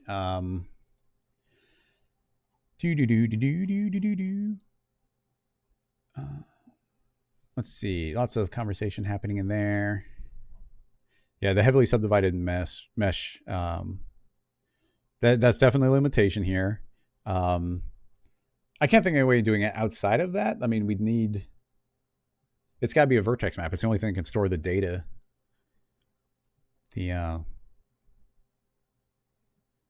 So yeah, hi everybody. Thanks for hanging out. So AB is still hanging out in here, and I promised him that we would try and do some very basic IK and auto binding. So let's see if we can make that happen. In fact, let's see if we can. I can't share that file, but we could use one of those cinema meshes. Actually, we'll just use a figure. I like using the figure. Okay, everybody. Excuse me. Talking for 2.5 hours straight without a sip of water. All right, so we're going to open up a new scene file, and here's the plan. We are going to essentially try and rig up a character in the most basic way from scratch and bind to the mesh and deal with like mesh binding problems. And it's going to be a little bit funky because we're going to just work from a figure. There's a lot of different things we could do, but I'm going to make a figure, create a connect object, and feed him in. I'm not going to weld, but now he's baked down to a single mesh. And now instead of just having these individual pieces, we're going to try and rig it in the basic way. And the entire point here is to show you that, I know, I always get, people can make some incredible things with it, but I'm always kind of annoyed when I see people rigging with bend deformers, because joints are not that difficult. So let's begin with as basic as we can IK rig. So yeah, we'll start from looking at on the front view. Under character, we can create a joint, and I'm going to move the joint right to where we want that to bend. Now, technically, because of the way we're building them, I think we actually want to move it up to here. And we don't have to, but I'm going to rotate this down 90 degrees so that it's Z. Oh, I guess I wanted it the opposite, 90 degrees. Negative 90, because I want it pointing on Z. Now, you don't necessarily need it to be, but it's kind of a cleaner workflow. I'm going to scoot this down, and as soon as I scoot this, I made a copy of it as a child, and now that it's a child, I can start moving it downward. I can move it right into the middle of the knee, and then grab this top one, hit R for rotate, and rotate that until it's in the proper orientation. So, actually, before I go too far, I want this leg to be straight, so I'm going to make a second child and move this down onto the ankle, and then we're just going to rotate this to match both. So that's just going to be there. It's not going to perfectly line up with the knee, but that's fine. We don't need to make them all weird and bendy and angled. Now, something's going to be important. And actually, why don't we go ahead and even break what we were just doing already? Because we're going to make IK. There's something that's very, very important. Cinema 4D's IK needs to know what the orientation is. Right now, this is a perfectly straight line. So it doesn't know which way forward is. So if we just turn on the axis tool and I scoot this forward just a little bit, and honestly, we want to do that because we want to match the leg a little bit better. If I just bend that forward, and if we want to, we can grab the foot and put it in the center of the ankle, and we grab this, and maybe that one's pretty centered, but maybe take it back a hair. Now it has orientation. So just with that,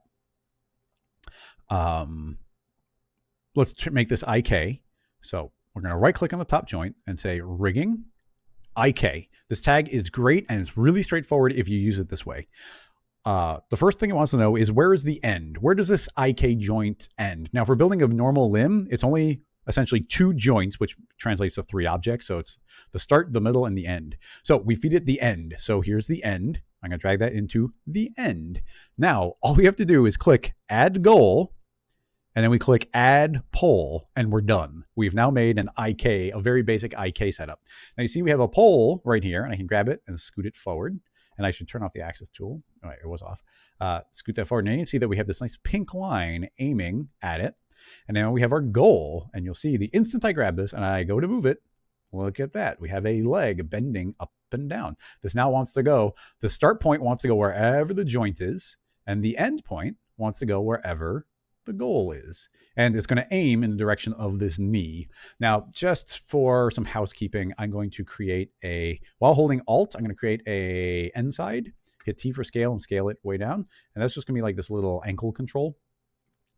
And the axes are pretty funky, so I'm going to grab this top one. I had the joint pointed downward, so I'm going to grab this end side and say 0, 0, 0, and now the rotation is back to like world default, and then I'm going to lay the plane flat on the ground. Excellent. So what's great about that is I can now move this end side, and the end side is telling it where it's going to go. And it's just a lot more visual to grab that than trying to grab the end of a null. And then you could do the same thing here with the knee. And actually what I typically do, it's probably not the best, well, it's just an arbitrary way, but I'm going to make a text object. I'm just going to call it K, and that just is going to stand for knee. So when I have this random K floating in the middle of nowhere, and I should probably also zero out its axis, 0, 0, 0. It's going to aim up in the air, T for scale, shrink it down. And now when I select this floating letter K, that's going to grab the direction of the knee. Excellent. So with that little bit of housekeeping, and let's name this foot, name that one knee. As we make a couple of these, it's going to become important that these are named. And that is actually his left foot. So let's put an L foot, L knee. All right, nice. So very, very basic setup there. Okay, we'll copy and paste this. And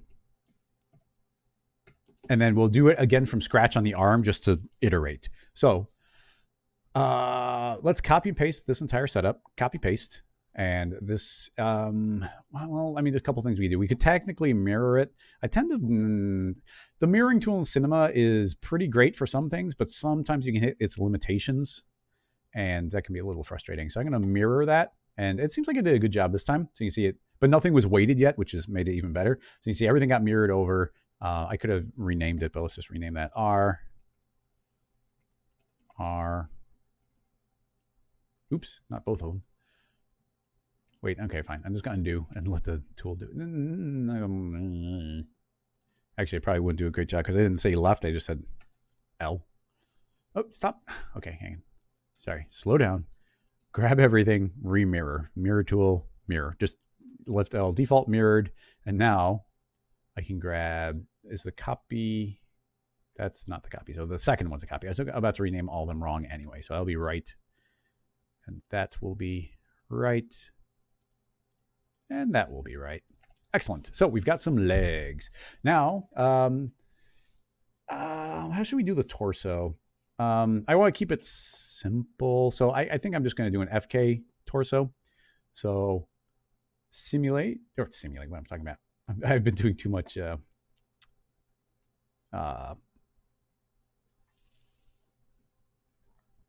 ragdoll dynamic rigging. So here's that'll kind of be the pelvis. This will be the waist. And then that's going to go up to the neck. And this will be the head. So let's even name that. Pelvis. Waist. Neck. Head. Tip.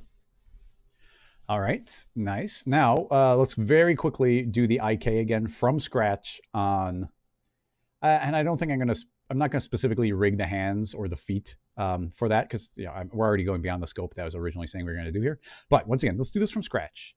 Oh, actually, before we do, I'm going to move these two legs as a child of the pelvis, which is like, wherever the pelvis goes, the legs should go. And actually, what's cool about this is because we already did the IK on that, I haven't saved this yet, so we should definitely save it.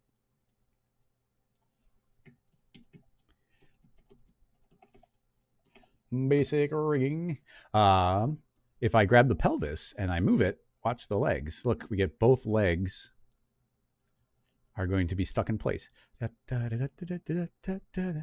Excellent. All right, so now, I mean, we should probably put controls on the pelvis and all that, but like I said, I don't want to push the scope too far. So let's rig the arms. We'll start from scratch with a new character, a joint. Scoot this up into the air. Move it over to the arm. I'll just eyeball it again. You know what, this time I'm not even going to bother rotating them. Let's just make a second one. Put it here. And we'll make this one. And we'll put it right there. Top view. Move this here. Hit the letter L for the axis tool, so I can move this without moving the child. And actually, letter 7 also does that, but let's turn off L because that's now correct. And now we've got our arm. So this is the L arm. Right click, rigging, IK. What do? We take the end joint to that sequence of the, just the 1, 2, 3, end, add a goal, add a pole, it automatically creates it. We already have this bent a little bit so it knows what the direction is. If we grab the pole for the elbow, I can pull this back in the air. There you see it. And here is the tip of the hand. So I can create another end side for the hand. I held down Alt, which automatically made it a parent.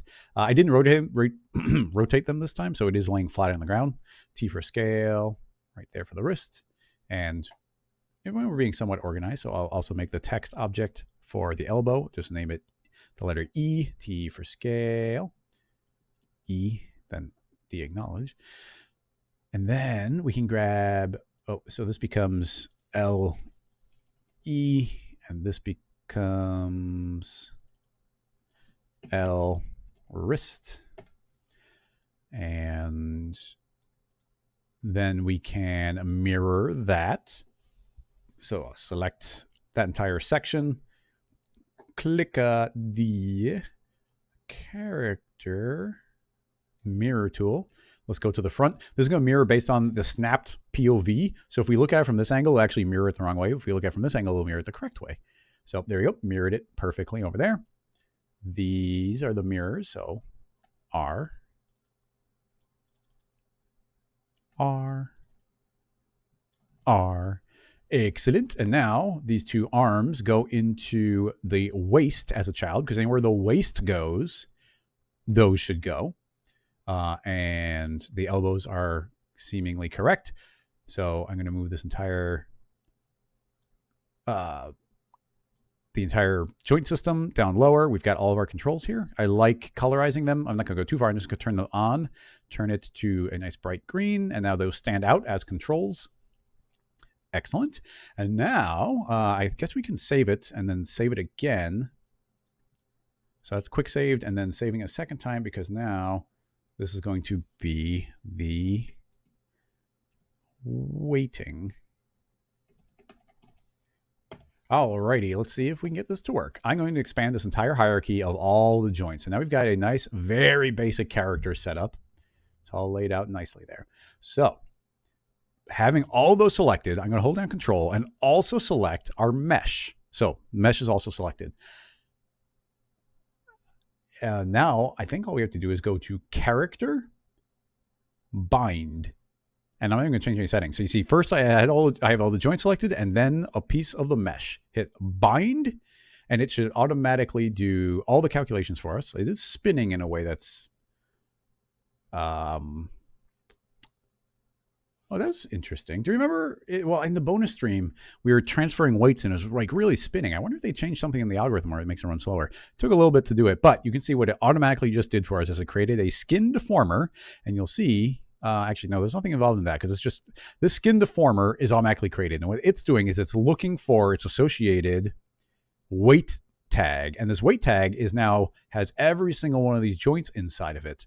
Now, something that gets interesting is if we go to, if I double click on that, you can now see that we're seeing it from the POV of the weight tool. And we can now see how every one of those individual weights is being applied and colorized. So just by doing that, I mean, there might be some cross-contamination, but literally not making any other changes. Let's see how well that bound the character. So I'm going to grab the pelvis here, and I guess I should say, I'm going to save it as a new iteration. I'm going to grab the pelvis and let's move it down and look at that. It's pretty good. Boing, boing, boing, boing, boing. And now we can dance. And we can grab the foot and raise it up. Yeah, look at that. That's actually pretty incredible, all things considered. That's doing an absolutely amazing job. Wow, that's almost too good. I don't understand why they're bending so nicely.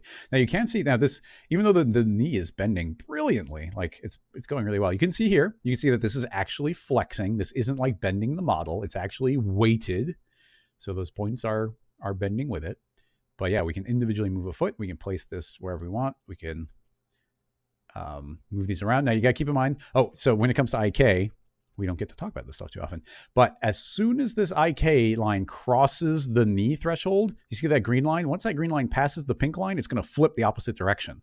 So that's why these knees get brought out as separate objects, where as we move this up, it goes too far. It's like, oh, well, that's okay. We can just grab the knee, the correct knee, and I can move that further, and it'll recorrect it. But as we move the character around, we'd have to keep those in mind. So you just got to keep those nice and clean. Now, let's spend a few minutes just doing some quick keyframing, because why not? I'm going to grab all of his current controls, and let's try doing the freeze. I very rarely use the freeze transformation, but I'm going to grab all of the controls, and under, you can twirl down under coordinates, freeze transformation. I'm going to say freeze all. And now what's cool about that is if I click on any of these controls, all of their numbers are 0, 0, 0, which means I can mess up this character a lot. I'm going to move that.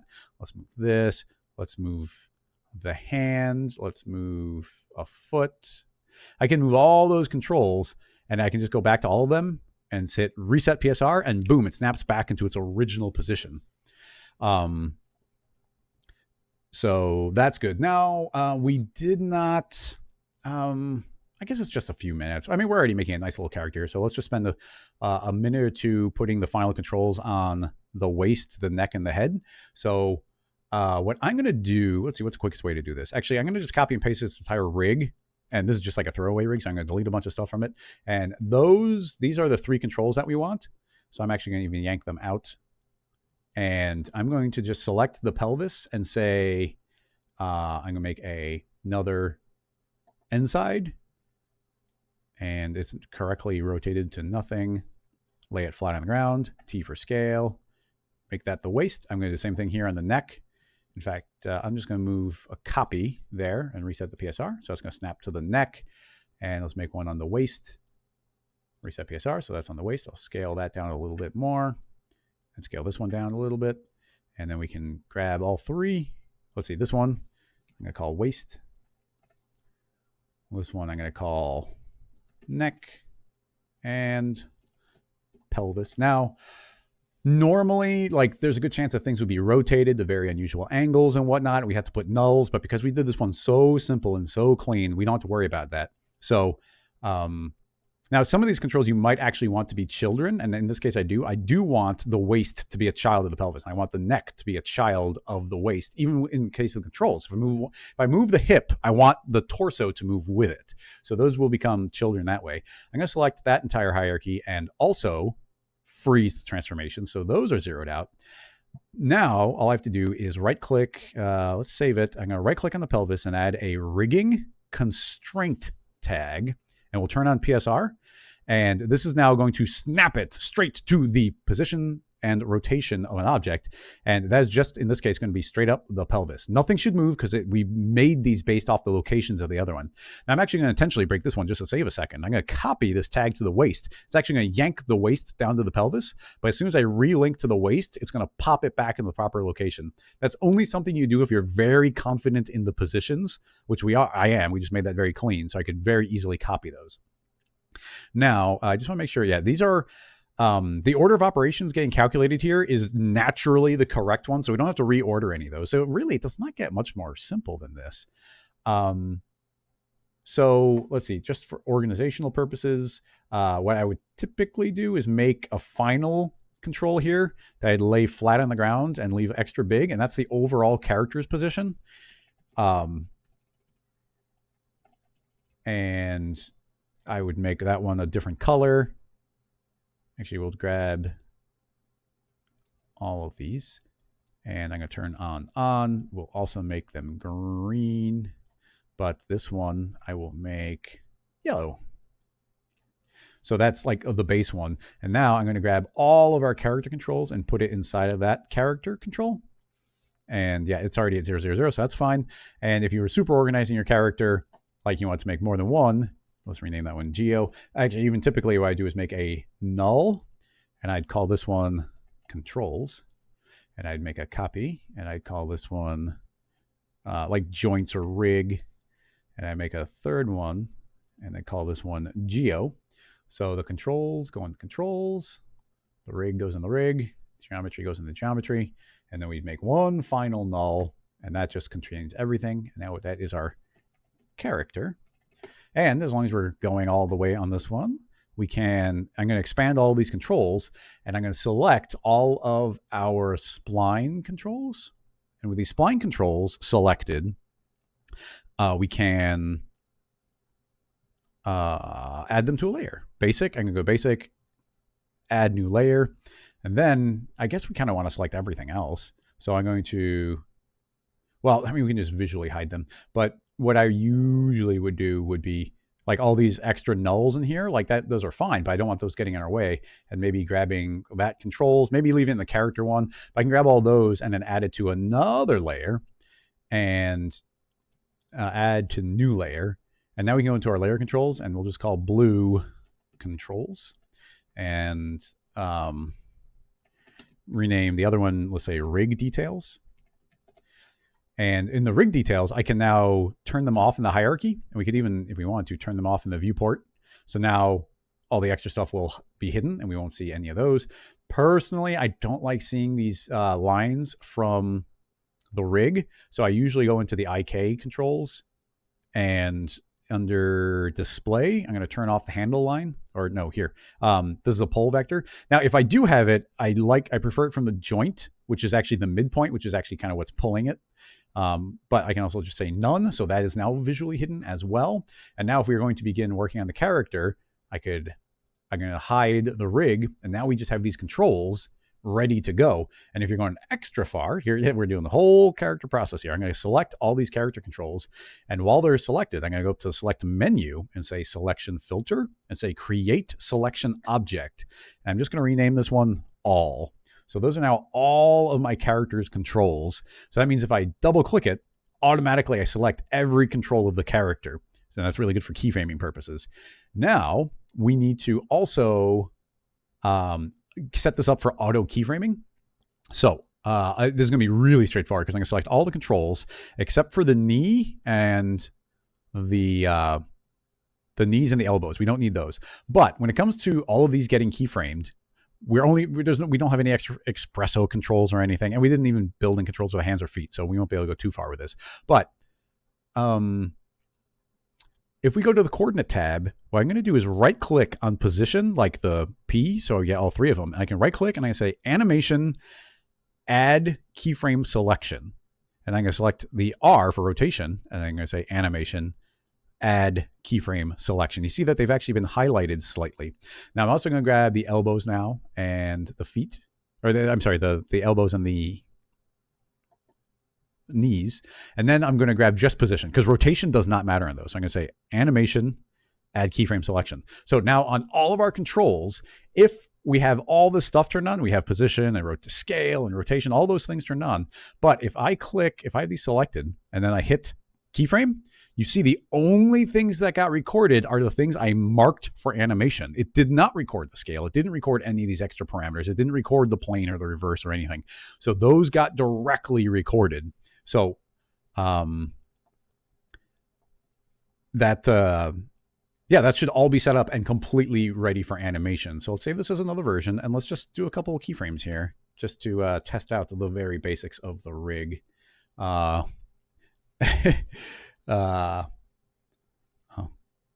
a good book. Well, somebody's saying the Patreons will be happy right now. It's a good chance to repeat that anybody who's supporting on Patreon will get access to these scene files to play around with. So let's rename this. What I renaming? Oh, there it is. Character rigging. Why did I lose the name? Oh, I named it 1. Oops. Oh well. So this will be 1C, and it'll be, I guess this one's rigged. All right, so that is rigged and it's all ready for animation. Now, if we're actually going to start keyframing something that is useful and important is you want to keyframe your 0 pose. So I already did, but I just hit keyframe and you can see that it's recorded those. Now you can grab this keyframe and rewind it to like -1 so it's hidden. But in this case, I think we're fine. Now, if I was going to start recording, what's an action? When it comes to keyframing, we can do anything. So, hey, Smecca and a bunch of people. See, I never get to talk about this stuff. We've got, and run cycles are boring. Let's make them do something more complicated in the run cycle. What we can, I'm a big fan of just straight ahead keyframing, straight ahead keyframed animation. So we can make them do any action. So what do we want them to do? I mean, we can do cartwheels, flips, jump, something that's not a walk, because walks are, it's not that interesting to me. We can do something interesting. A backflip, a Trinity kick. Oh, okay. Well, so far backflip's winning. It's nice and straightforward. Well, not straightforward, but like it's an action we can do. I'm not going to make them floss. Somebody says floss. Somebody says not floss. Kickball. Well, kicking ball would be straightforward. I like the idea of backflip because it's going to use the entire body. So let's do that. Okay, so if I was going to do straight ahead animation, here's what I like to do. I learned this from a teacher at Animation Mentor named Demos. Is we're going to go, he could start in his T pose, but let's start him out in some sort of other position. Now, technically, it'd probably be better if these arms were IK and not currently, if these were FK rather than IK, but let's set him in his very first position. So we don't want him in the T pose to start out. So, and I wish we had put at least the foot controls in, but whatever. So, okay. So we'll do this a couple different ways, and actually, yeah, it's fine to do it this way. And then the feet, like the feet are just going to rotate and look all funky. So, we'll just have to ignore that, but we'll just take a foot. I think we can't rotate the foot because of the way it's locked. I just undid. I shouldn't have done that. Okay.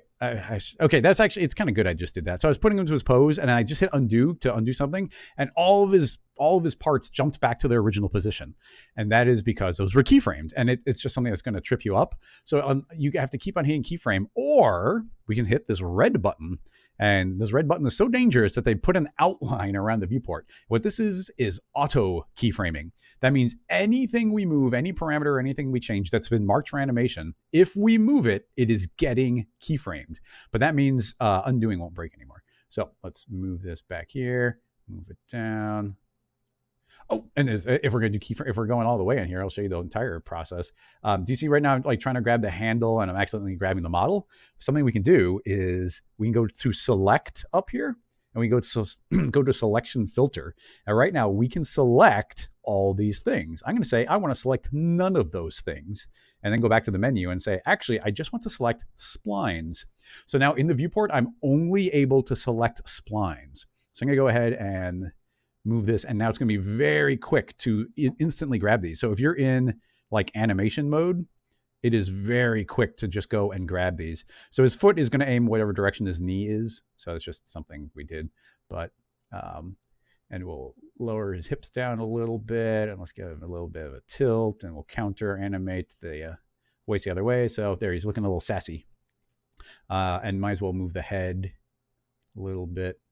And then I'm actually going to, that's fine. And you see, okay, so he's in a new default pose, and I'm going to double click all and then hit record, because everything got recorded that got changed, but not everything got recorded. And if we're doing this step-by-step animation, like straight ahead, we should record everything every frame. So I just made sure to record everything. Now I am going to turn off recording for a second, just to make a very quick material, just something to help us see when he's rotating and which way he's facing.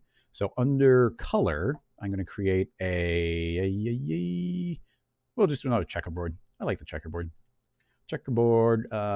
Let's see. Actually, let's make that blue color again.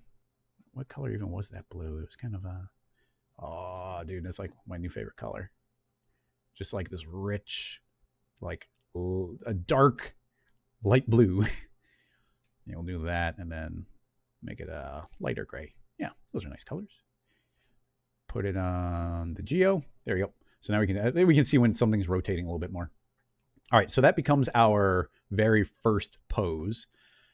So now we just go forward 1 frame. So I'm not worrying about time yet.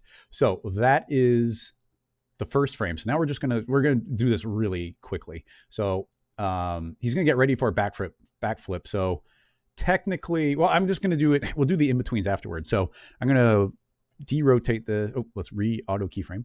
Derotate, move this down, rotate back. I'm going to move this down. He's going to prep for once again, we're just going to ignore the feet because we didn't rig those. So he's going to crouch down, and then his elbows will have to move down, and his hands will move forward into kind of this crouch. His waist should bend forward. His head will bend forward. Let's move this hand forward and down. Let's move the elbows down. And if he's getting ready to jump, we should probably move his hands way down. And now you can see how easy it is to grab these controls now that I'm only selecting, I'm only able to select splines. So tilting that forward even more is probably a good idea. And then we can counter rotate him back because that's the way his waist was. Okay, so maybe not the craziest crouch. And I gotta say, I don't know how to do a backflip personally, so I'm just guessing. I'm gonna hit record again. So now you can see I can go back a frame, forward a frame. So there's our 2 poses so far. So let's go to the next one. And right now I'm just doing key poses. So let's go straight to him in his stretched out point. Well, he's gonna do a backflip, so let's kind of stretch him back out again. Now, personally, I think that this pose, the stretched out pose, is closer to this one. So I'm actually gonna copy that frame by going to frame 1, holding Alt, and then going to frame 3. Now we can hit record, and now now we can go from here back to here, but now we'll modify this one. So he's getting ready to do a backflip. So it probably means his arms they moved forward. We'll deal with that later. So mostly his arms are just going to go up. So we'll pull the arms up. And let's see, if you were jumping, I guess your elbows would go forward. So let's grab the elbows, pull those forward. I'm going to straighten out his neck and head. So you see I just actually right-clicked on those to straighten those out. In fact, I'm going to straighten out the rotation here as well. So that'll be nice and straight. I want these all going up, so I'm going to select all 3, move all of them up. Actually, yeah, he'll just get kind of stretched out like that. And then because we can't tilt his feet down, it's just like he's going to be in the stretched out position. Now he's supposed to be doing a backflip, so I guess everything might want to be back a little bit more, but let's just do a standing one. So once again, select everything, keyframe, make sure everything got keyframed. So now what we got, he's standing, ducks down, stretches out, and now we start doing some of the other poses. So now we're essentially going to the peak of his jump. So I think actually it's probably gonna be a good idea to grab every single control except for the character one, not the character one. These are all gonna go in the air. I don't know how high he's gonna go. We'll go about that high. And then I'm just gonna rotate all of them like this. It's gonna look a little bit weird right now, but I think it'll look fine when we're done. So I'm worried about his hip being still centered. So he's jumping way too high, but that's fine. We're doing a cartoony character. Okay, so all those have moved. All of them have rotated. Let's just make sure I can go back. So I think I just overrode. I accidentally forgot to go forward a frame. That's fine. We didn't do too much. I'm going to go forward a frame and now do that again. Did I override? Oop. Okay, I got to undo one more time. There we go. Sorry about that. Okay, now, very important. It's very easy to make those kind of mistakes. Okay, jumping, rotating. Actually, here's a neat trick. I mentioned this the other day to somebody and they're like, what? So you see, I've got every object selected, and then this is the axis, and the axis is the average of everything we have selected. And you see when I spin him, he's pivoting around this axis point. But you see how we actually see there's an axis, an axis, an axis. Those are all the axes of all of the objects we have selected. But I can actually just click on any one of those axes and it'll snap to controlling that one. It's not controlling that one, it's just pivoting from that one. So now I'm pivoting from the waist, and all of them will move relative to that, just for that one little selection there. So yeah, there. Now he's rotated on the next frame 90 degrees. So now he's jumping up. Let's even go higher, because that didn't go too high. So that's the basic movement. But now let's start making it look like a little something. So we'll grab the waist and we'll really bend it in. We'll grab the head, tilt it way down. And then the knees, I imagine, have to curl way into the body. And these knees are okay, but just for safety, I'm going to move them up into the air a little bit more. Let's see, if you were doing a backflip, you go like that. And then I guess your arms just kind of go close to your shoulder. Looking at reference here would be a really good idea, but I'm going to do that and select the elbows, pull these back. Yeah, that looks pretty good. So there we go. Once again, select all, keyframe, one frame forward, very important. All right, they're all selected, not the body, pivot from the waist again. So he's just going to keep spinning. I don't think it's going to change that much, honestly. So let's not worry about that too much. I mean, the height will probably change and all that, but we'll fix that as we check out the frames, because I just don't know how the arcs should be. I mean, I guess technically he's probably going a little bit higher. I'm going to turn on world axis and just scoot this straight up a little bit. And now that's fine. Select all, keyframe, one frame forward. And let's finish out his rotation. Select all, pivot from the waist, R for rotate, and spin him, his complete spin. And we're going to start lowering him down. In fact, he's going to lower down quite a bit, maybe like there.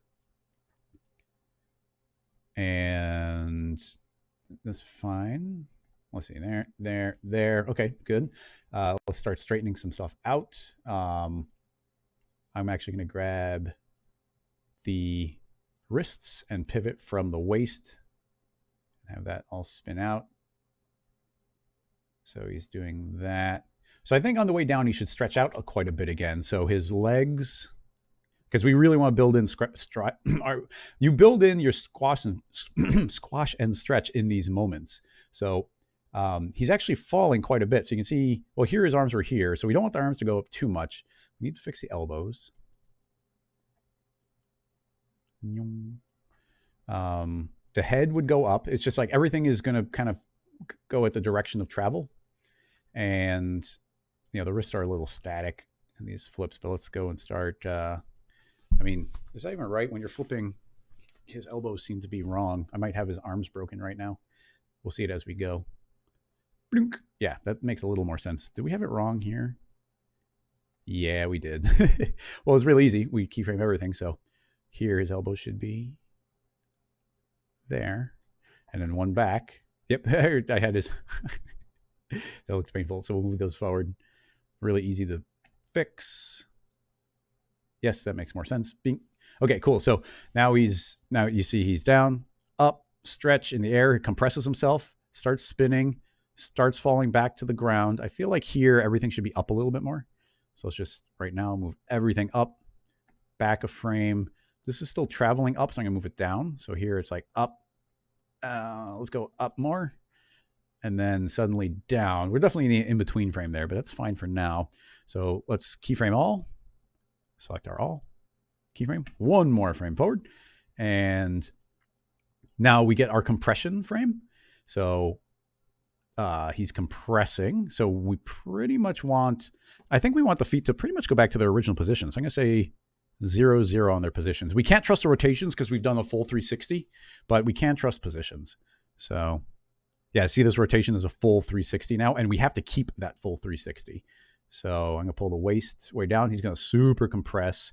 If we want maximum compression, that means his back has to tilt backwards so we can counter tilt the waist very far forward. We're probably gonna go pretty cartoony on it. So I'm gonna like super compress certain things in certain moments. And now these hands will go down and the elbows will have flipped to their opposite position down here. We'll probably need an in-between frame for that as well. Head, R for rotate, spin down, like really compress. I mean, this is, you know, like way down.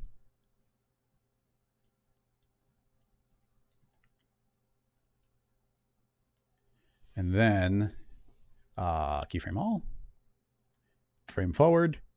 And now essentially it's just go back to default. So it'll go back up. We'll do a lot more motion and kind of follow through. This will be negative 360 because he has spun around once. Waist 0, neck 0, elbows back, hands up over here. Knees are fine. Move the hand down a little bit. Yeah, okay. A fine normal pose. Grab it all. Make sure everything's keyframed. All right, now let's very carefully, in fact, let's just visually hide. Yeah, we'll just hide the controls from the viewport. So now, T-pose, which we can ignore. In fact, I'm just going to pop us up one frame so we don't ever see it. So we got our sassy start, compress, stretch, begin going back. Oop, I hit frame. So compress, stretch, compress again, but starting to flip, turn some more, and then lands, compresses, settles. So that is our motion right now. But now what we can start doing is adding in our in-betweens, getting some in-betweens. So, and it's still, I'm not going to worry about timing yet. So essentially I'm going to find the poses that are most lacking in information. So those are fine. But then I think between here and here, we definitely need some information in between. So I'm going to actually just select, I've got all the controls selected. If I select these 3 keyframes, I can scoot it back one. And now if I go here, now we're getting the in-between pose. Let's deselect. We're getting the in-between pose that used to be the halfway point between there and there. So you can see it's definitely a little bit messed up. Now, let's grab the knees. Those clearly are having trouble transitioning in the right direction. So we can pull those forward. And then the elbows. These should be back, right? Well, I guess, yeah. Does that make sense? So the elbows are forward, so his arms are maybe, I'm not sure. We'll have to do more transition there. So yeah, what's the point being is we now have an in-between from there to here. So let's see, up, over, and then down, compress. So okay, that's fine. It's not super fancy. Let's make sure that everything is keyframed in this new in-between keyframe. And now I think that we've got our compression frame, and we've got our leap and then compress. What are some more in-betweens I'm worried about? Like that one's probably pretty messed up. So let's grab all those.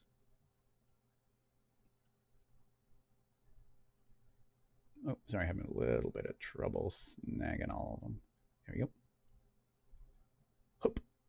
All right, now we got it in between here. It's actually not terribly messed up. So not bad.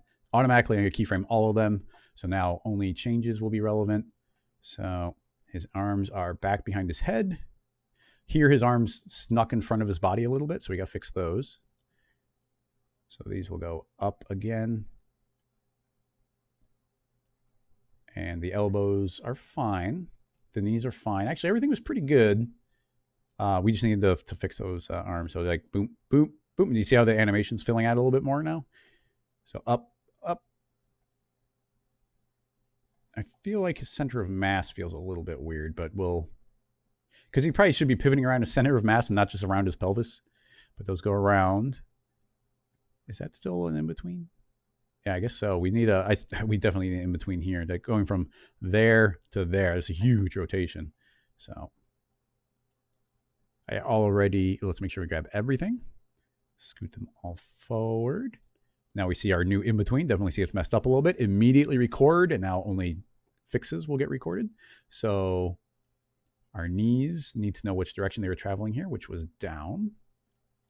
A lot of the rest of it's actually pretty good.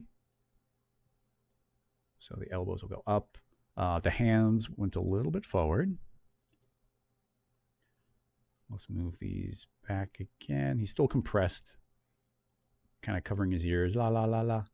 And let's move these into a more advantageous position.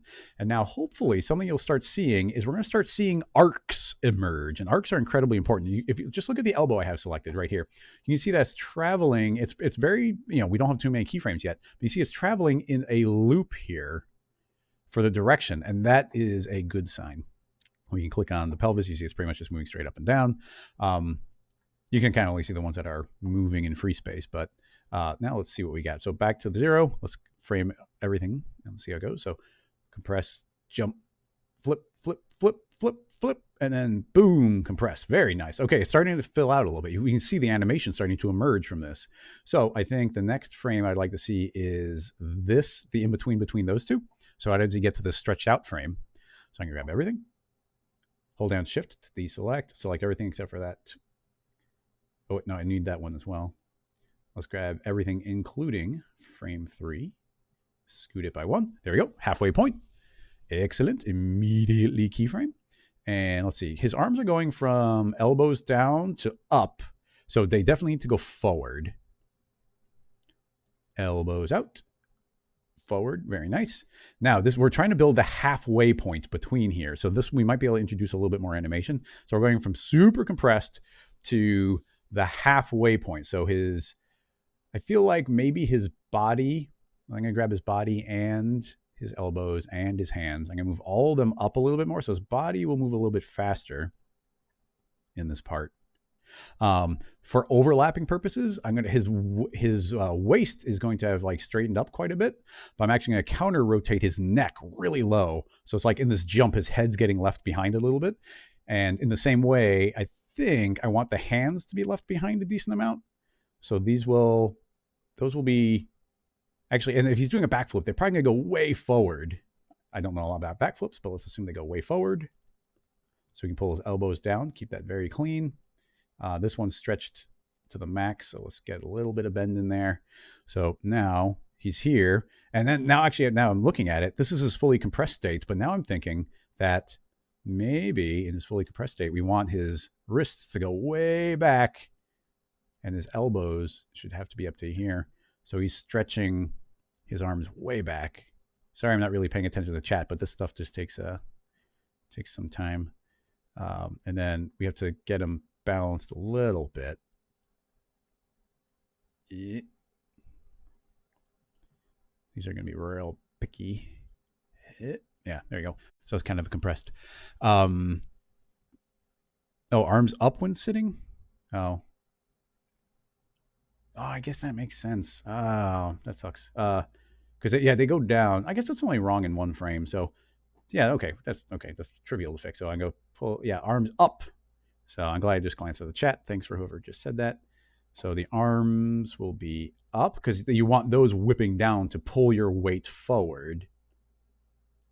And then, when he's in this compressed state, actually, a lot of this is going to be, like his head could even be forward. And I like the head being forward or more upward, because now when he goes to the next frame, his head will compress. Now his weight moved back. So I'm going to grab the hands and the wrist. We'll scoot all this forward. And yeah, those are whipping down. And then this will happen here. So he's in the stretched state. So actually the hands, he's jumping. So the hands would have gone down to gain as much energy as possible. Good tip. So these are fully down, in which case the elbows are fully back. So let's see. So he's down, arms go down, and then they'd suddenly go and, I guess, whip back up, go whip and catch up to themselves here.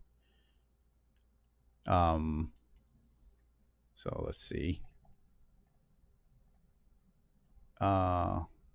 Casual, compress. Well, even here, I kind of wish I'd kept the previous frame, because now now you start. This is where you start actually building in the character in the character, because if we take, I guess I'll take an in between that. I might even just copy it over though.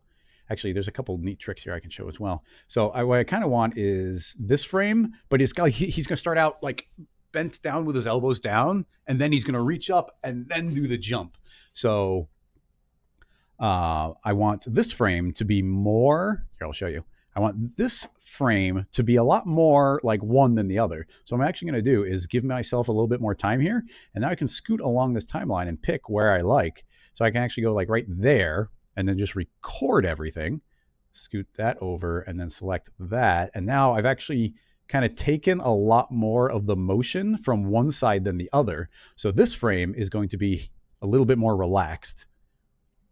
So this one, elbows down and back, wrists a little bit more at rest.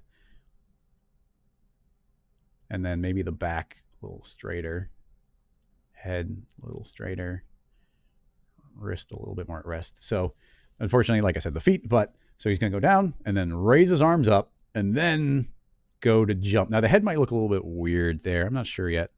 Hup, like I like that movement there. And it's really straight, but I feel like everything needs to have moved forward maybe a little bit. I'm not sure. So I'm going to grab the waist and pull the whole thing forward. And I don't know how the body would look, but I'm going to bend them backwards. So it's a little more springy. So it's like indicating the curve he's going for. And then it's going to, and even that reversals are really nice. I don't know if it's a good idea to do this, but you see how his body is bent one direction, and then it's going to move into the opposite direction, and then it's going to move into the opposite direction again. And those kind of reversals are very visually appealing if you can get the transitions right. So now it flips around. So now now I'm paying attention to his overall body mass. Really easy to move this, but it's like that all looks pretty good actually. He's moving. The hips go up, and then here, even that looked okay, and then that looks okay. That's fine. But then this one, it suddenly moves forward a bunch, and I think it should be back further. So here, I'm just going to grab all those controls and just move them back. So let's see. Rotate, rotate, rotate. And then, okay, this one, I also want to be back. Boom. Yeah, look at that. That feels so much better.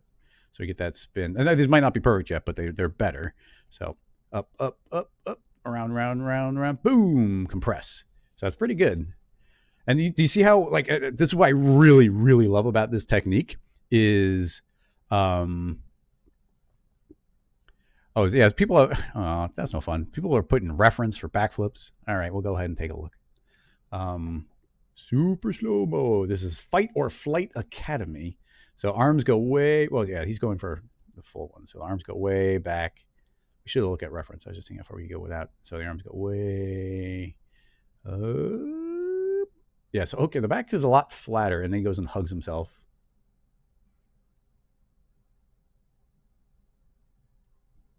Hugging the knees. Yeah, we just kind of have him hugging his, I mean, not that, there's probably variations, but yeah, thanks for the link. I mean, I wanted to just see how far we could get without looking at reference, but wait, somebody was saying that the arm should be back. But now he's going, his arms are super far back. So like we wouldn't, okay, well, somebody's advice was kind of the opposite. I guess it kind of depends, but let's see. Yeah, let's go back. But yeah, that makes more sense. Yeah, we can fix that pretty easily. So here, the arms should not be up. They should be way back, unless there's more compression. This one should be way back as well. But yeah, I mean, I'm not expecting to get this to like final animation. Yep. Arms back, elbows up. So, I mean, honestly, that guy seemed to go back even further. And if somebody can do it in real life, you should definitely push it further in animation. So, down, arms way back, and then whipping up. And then here, probably way up again. And then, yeah, like I said, I don't know that's accurate that the head wouldn't go, but I'm just trying to get a little bit of animation there. So now this transition between these two, there's no arc in here. He's going straight from one position to the other. So we definitely need to keyframe in between those two. So make sure that I have that all keyframed. But anyway, before I saw the people chatting, what I was going to say is I hope you can see the advantage of just leaving my keyframes all bunched up the way they are like this, because what it's enabling us to do is not worry about time at all. Now, like I said, these arms are just transitioning from one state to the other, so you have to give it that in between. Very important. So his arms are swinging way down. He's probably doing a wide arc with them as well. My assumption here being that that's going to gain as much momentum as possible. So honestly, even if we were exaggerating these, maybe even make them practically touch the ground, like way down, because before this was going straight from there to there, but now we're saying no, go down and then up. Now they are just going to still do that smooth transition, so we have to keep on doing more and more in between frames to figure that out. But like I was saying, hopefully you can see now the advantage to just stacking up all your keyframes and worrying about the timing later, because we can just keep on sticking in between frames and framing through and seeing if the motion looks good. So boom, like we kind of lose our relaxed frame here, but he's back. Swinging forward. I'm gonna look at the reference briefly. So yeah, his head's super forward, and then he whips. No, he keeps it forward the whole time. That's kind of boring. For animation, I feel like that is visually boring. Like he's keeping his head forward, but I like the idea of like as the body moves up, it's like, oh, the body's moving up so fast that the head gets left behind, and then it's gonna whip back. He's grabbing his knees. We're not, but that's fine. So let's just see. So, I mean, I have to see how much further we can go. I mean, we're already going way over, but let's see if there's any super keyframes. And then we'll just time it out a little bit. So let's see. We put the arms up, and then I'm just going to see what he does with his arms. He whips them up, and no, he does. Well, they go back forward again, but they don't have this pose. So I guess what we'll do here is make a very kind of iconic, or we'll make another key pose here, which is going to still be a strong shape, which is going to be like this big long arc like this. Yeah, look at that pose. Like that's a very strong pose. Like you get the whole arc. I mean, and if you want to make it real strong, we'll just continue that. We'll just bend these a little bit so you continue this arc. If we really want to continue it through all, we'll just get this big curve going through the entire thing. Now, we're just making it so the feet are still planted in this moment. I'd probably have them on tippy toes. And if we're continuing the arc, we could take both these feet and just move them up that little bit so we get the bend in the knees. And then you can see we get this nice arc through the entire character. Now, you got to keep in mind when you're animating that you'd want to be animating from the POV you're going to see in the end. I think a backflip is always going to look best kind of from a 3/4 or from the side. But when you start worrying about how the frames overlap, you want to do it from a particular pose because you want the limbs not to overlap each other too much and really rock like a silhouette. Now, let's see. Something looks a little bit weird here. Boom, boom, boom. Yeah, I think right here, these hands need to be in a more forward pose.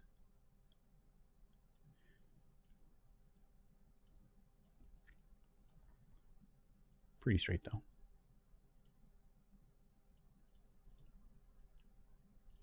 Hup, hup, hup. Whee! Let's straighten this head out a little bit more here. And then you can compress it in. And then maybe even a little bit extra there. I feel like the actual guy flipping is even more compressed than we have the character here.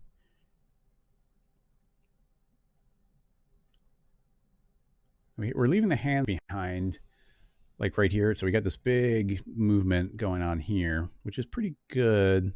But you see the hands are actually flipping up into the air, but they used to be here. So the energy to get them around there would be a lot. So I'm thinking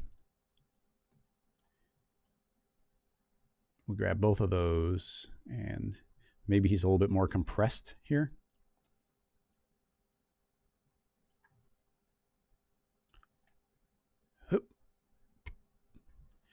And then, yeah, okay, so that's fine. So, and then, you want to introduce your cartooniness wherever you can. So, like the arms are coming in. It's going to be a better arc if both of those are down a little bit. And then I'd probably introduce another frame right here. Yeah, definitely one right there. So we'll scoot those over. Midpoint, record all. And now here, he's going from that position and he's going to recompress. So we kind of want to counter a lot of that to really kind of emphasize where the pose is going to go, or once again, do an inversion. So I'm going to tilt him forward a little bit, grab this waist, tilt it, carefully grab the red, tilt him back, and then we will leave the hands behind quite a bit. So we're going to move these up and then the elbows forward. And so the thought here is on the previous keyframe, his hands were here. and they're getting left behind. So I'm going to move those back in about that position. I want the elbows not to flare out, so I'll move those forward. Hup, hup. And then, yeah, and then they'll come press down. I kind of, now that I think about it, I think maybe I'd like them to be up a little bit more in both. But yeah, we got to start wrapping this up because, you know, you could spend 2 days polishing this animation. But yeah, and you do so many in betweens, like where you'd want to do follow throughs on things. Like we're not building in the follow throughs here because see, he compresses here and then boom, he's going to stand. But you'd want him to be in this compressed frame for a few, and then or even build exaggerated poses. I guess we can do that in the in betweens. We'll do that. Well, I guess we'll pretty much do that now. Let's see what we're dealing with. Hide everything. I haven't saved this since we started animating. Let's turn off auto keyframing and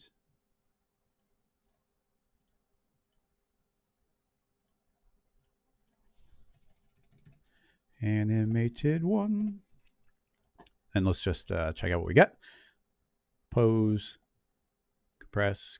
It's like even that we don't compress, we just go straight down into that. But so there's no anticipation. I love that arc. Like, it's gorgeous. And then flipping around. There's definitely a little bit of floatiness there, but let's just see. So,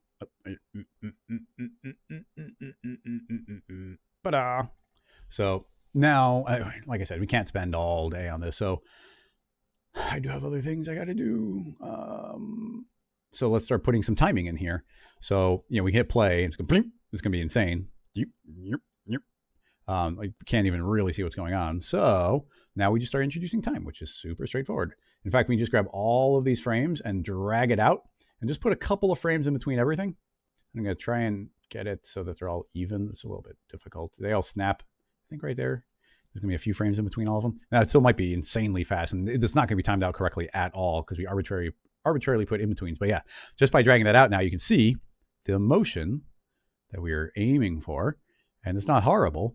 So now we start timing it out a little bit, and everything should be playing back in real time. So let's just see. So now, let's see. We're going to be, scoot all that back. It's going to go and compress, and I think it would be a good idea to hold this compression a little bit. So I'm actually going to record an entire keyframe right there, and we'll drag everything forward. So we get a couple frames of like hold and then whip it up. Now all of this should probably happen very quickly. So those are going to move up into there. So it's kind of like everything in this time should happen quite quickly. So we will steal a keyframe from each of those like that. So now that's going to happen really quick. And now that should probably be relatively quick as well. Whoop. And then that can have a little more time. And then boom. I think that should be quicker. I don't know. Oops. Undo. One back. Boom. Like I really feel that hit. Boom. And then this should compress quite quickly. So yeah, it's kind of the same idea. These will all go back. Those will go back quite quickly. Compress. And then we'll hold that compression. I'm even just going to completely hold it, record there. So everything is stuck in that position. And then transition back. Now, obviously, we'd want an in-between frame right there. And there's a lot of in-betweens I think I'd see all over the place. But let's just see what that quick retiming did.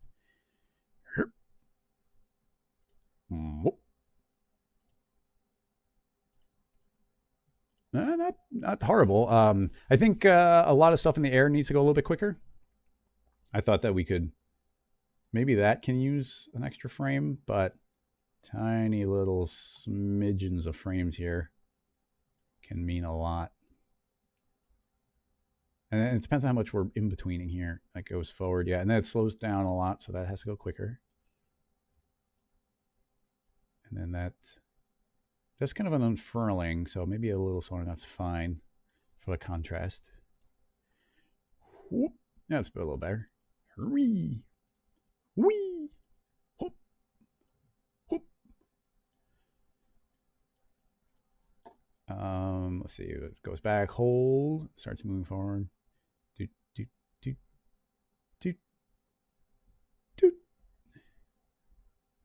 Kind of want that to go quicker. It's like that's an in-between that we needed to get the arms moving. So maybe, I mean, it's kind of crazy, but like putting no time in between these. It's literally from one frame to the next. Whoop. But yeah, it feels better. So now some of the arcs, let's see, I'm following his weight, like right around here.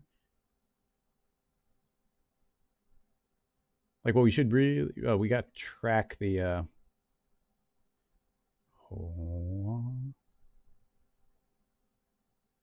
right here. I feel like everything needs to move a little bit that way. Oop, I gotta remember auto keyframe's not on. Everything should be back a little bit.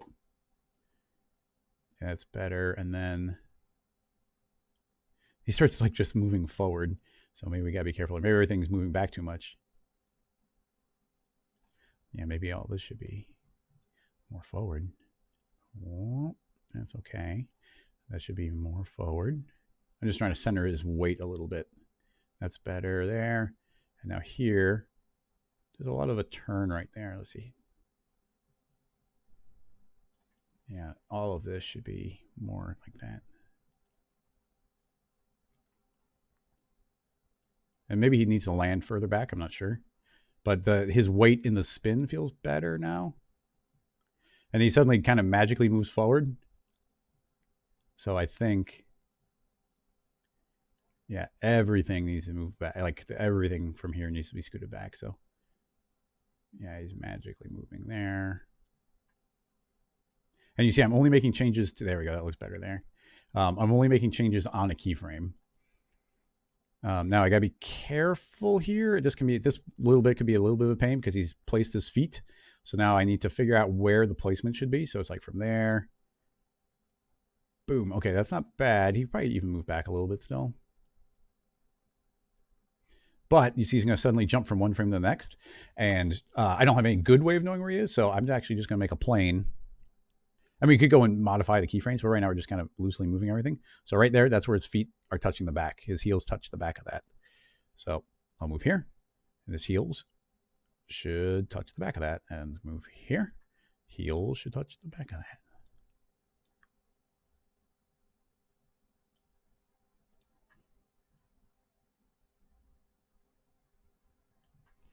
Yeah, there's just a quick little fix on that.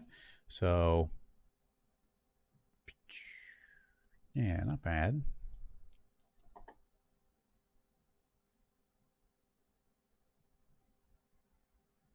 Now right here, I would definitely do some follow. So he's compressed. So I'd want to do some follow through. So on his wrist, yeah, these would go back. And his elbows, make sure that they're up. And honestly, they probably even go out. Out. Out. So now you can hopefully see like he's going to land and then that energy can continue through.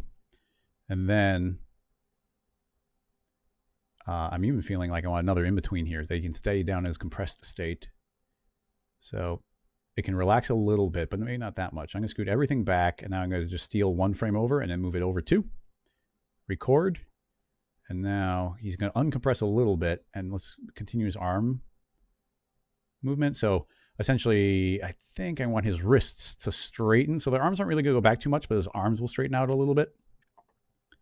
So I'll kind of follow that motion through, and then he can start standing up. And then even that, like, it's like, okay, he's in this final standing state. I'd grab everything and go forward a few frames, record everything again, even though he shouldn't be in this exact pose. But we get a little bit of overlap in that motion. So he's moving into this final position.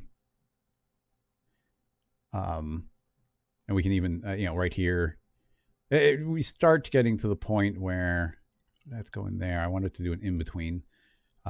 So it's like he goes up and I'm going to have his arms overshoot that movement. So those will go up a little bit extra. His elbows may just back a little bit.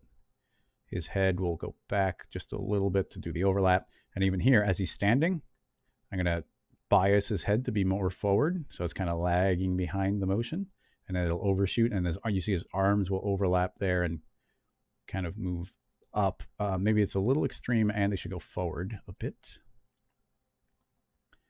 Not that much, and forward. Oh. Well, it just kind of feels like he hits a wall. Probably means we need a few more frames in there.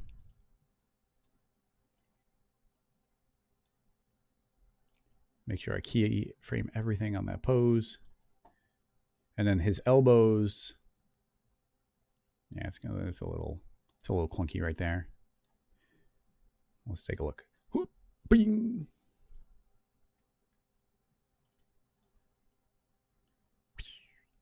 But, well, I mean, and there's a lot of overlap. I mean, this is like a fine little first pass, but a lot of it goes to starting to build very nice, clean in-betweens and get the poses like really nice as you go.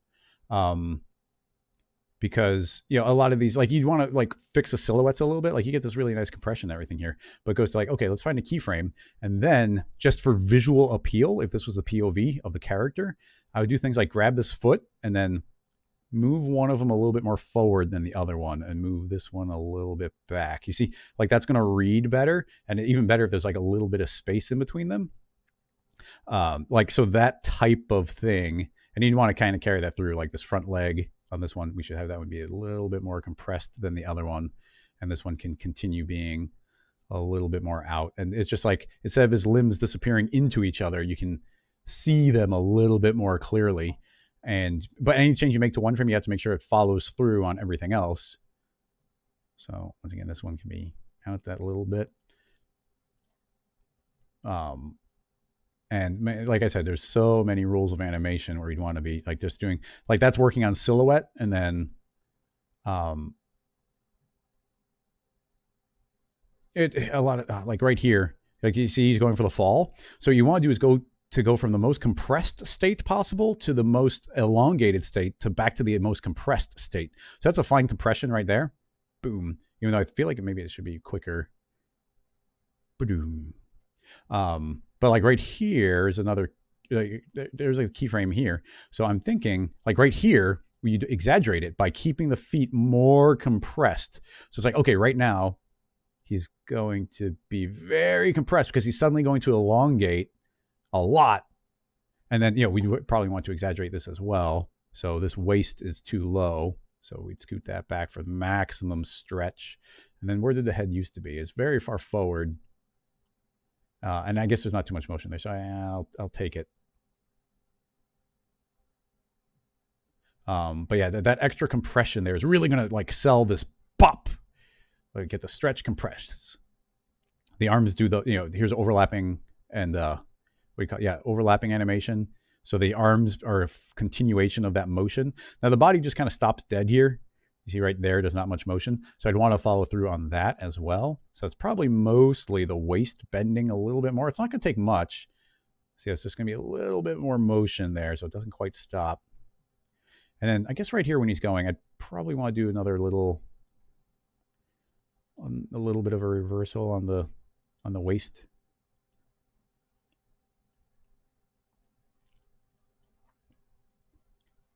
The arms go way back, and then they're settling so quickly there. I'm guessing what I want is more like them bent more forward, and it's going to help that kind of inverted back. So it goes forward.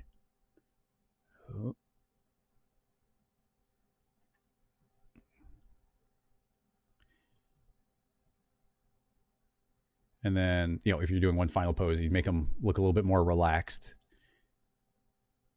So let's, before I forget, because I will, let's keyframe everything. Let's move the hip down just a little bit. Once again, we could introduce a little bit of a twist into it. Counter twist, turn his body a little bit, and then arms at rest.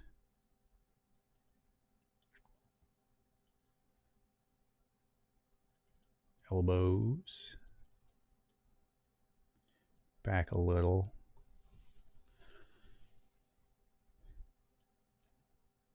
Maybe turn and look at the camera.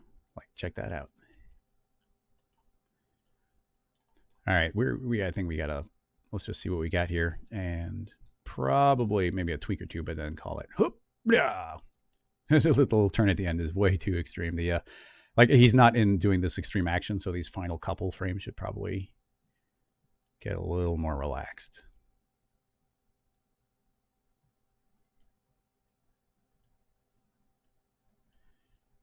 Ooh, it's fine. And then even here, like I just don't like it stopping dead. So I'd rewind a frame forward a bunch of frames, and then keyframe that. So now he's going to have that little bit of like still alive motion moving.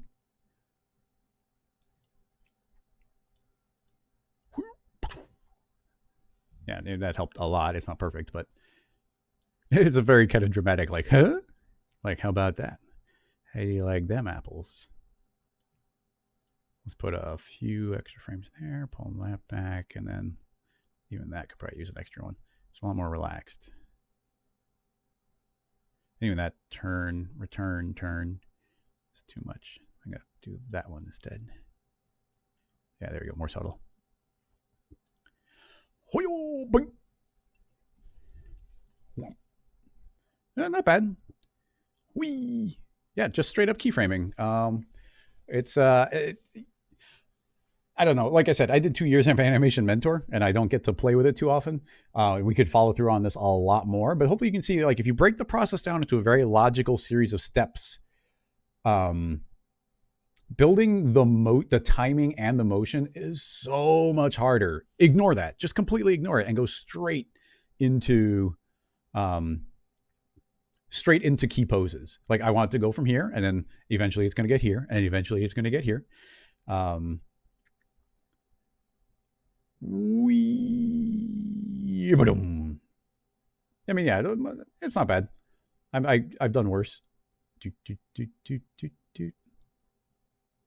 The elbows get left behind there in a weird way. It's like they're compressed really nicely there. They're bent up by the shoulder, and then suddenly they start straightening themselves out. I guess the purpose... Oh, yeah. Oh, okay. So, yeah, there's a frame I'd like. Grab the wrists, and let's see, right. So that's fine there. And then here... Oh, wait. That's weird.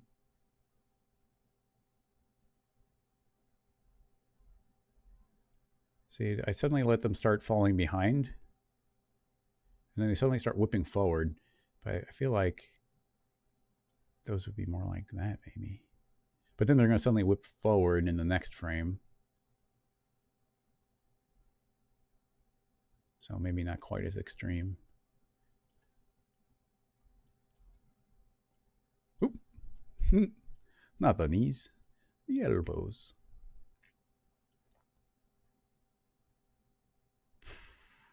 Yeah, that's all right. Whee! Ta-da! And what's great, these are all keyframes. So I think we could totally put this into a cloner. Wait, can everybody do a backflip off of each other's shoulders? I don't think that makes sense, but yeah, they'll be floating when they compress. But just for fun, you put this into a honeycomb, lay the honeycomb flat on the ground, and put a little space between them. And I think even you can go to multi-instance, and yeah, I mean, you can do multi-instance and you get an entire army. I don't know if you can offset the time with a multi-instance, but you can make that many. I don't think you can offset the time with a multi-instance, but now I just want to know. Random time offset 15. No, you can't with a multi-instance. You can do lots of other things with it, like time won't work, but we could scale, and they're all scaled from 0, so we can do a uniform absolute scale, and some can be bigger, some can be smaller. Grab the random position, don't do Y. Grab rotation, give them all some rotation. You could even do different colors. Then you have a big crowd of people, different scale, different sizes, and they all whoop. And with multi-instance, I mean, here's what gets crazy is, I guess I should save that, and then we'll put it back in. We got that. So that's 10 by 10. Let's do 22 by 22. And hit play. Still running in real time. Let's do 33 by 33. Still running in real time. 44 by 44 is probably going to finally start. Nope, still real time. 55. All right, now we're finally not quite at real time. And look at how many clones we have with a multi-instance. It's pretty crazy. I do like it. An entire backflipping army. But there's a lot of really neat tools and things you can think about. Like I said, you want to pay attention to your arcs. And a lot of these limbs aren't really going to be showing arcs too much, but you can just kind of do that in isolation as well. If I show this arm, look at this. You can see the motion of it. You can actually see where the arc is breaking. So it goes to like, oh, right there, there's definitely kind of a break in the arc, but it's changing shape.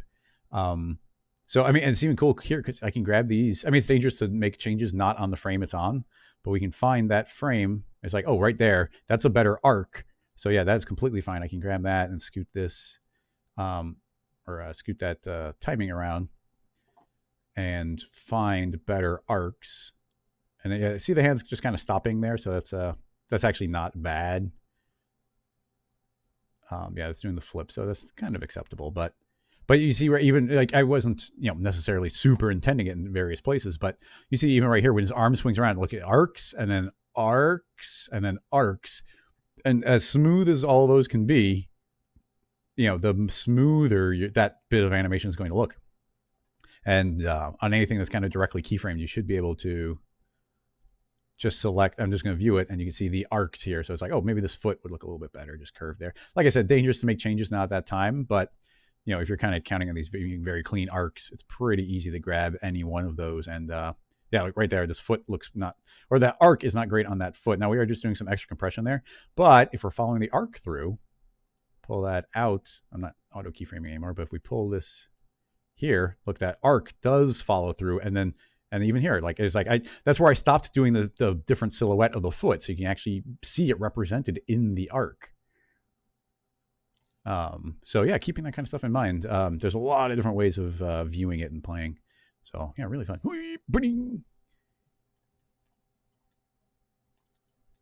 Let's see. I haven't checked the chat in a while. Sorry, I was getting into it.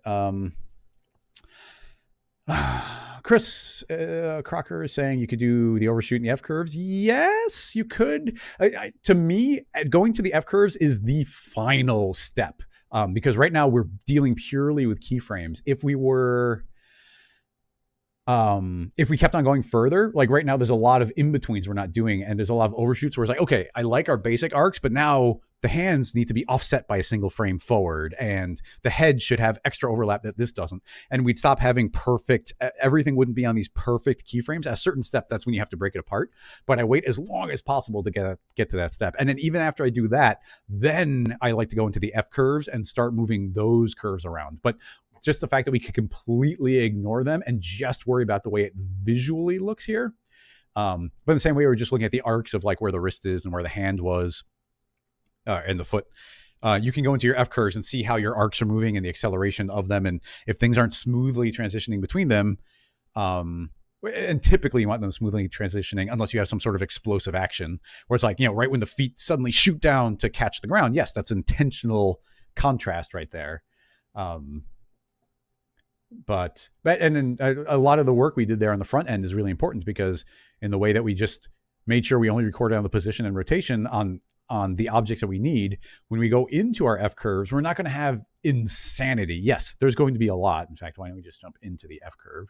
And if we have everything selected, like there's a lot going on, but it's not that crazy. You can see we got some pretty good arcs around. Like you see, those look pretty good, but you can visually see potentially some problems. Like right here, I'm not even sure what object that is, but like you'd think that this should arc up a little bit more, and that should curve in a little bit more. I'm not sure what it is, but this could give you a little bit of feedback on where those should be. It's not always the case. Sometimes that shape should exist. Like I think the way the arm twists around when the whole body's flipping, like those will look weirder than usual.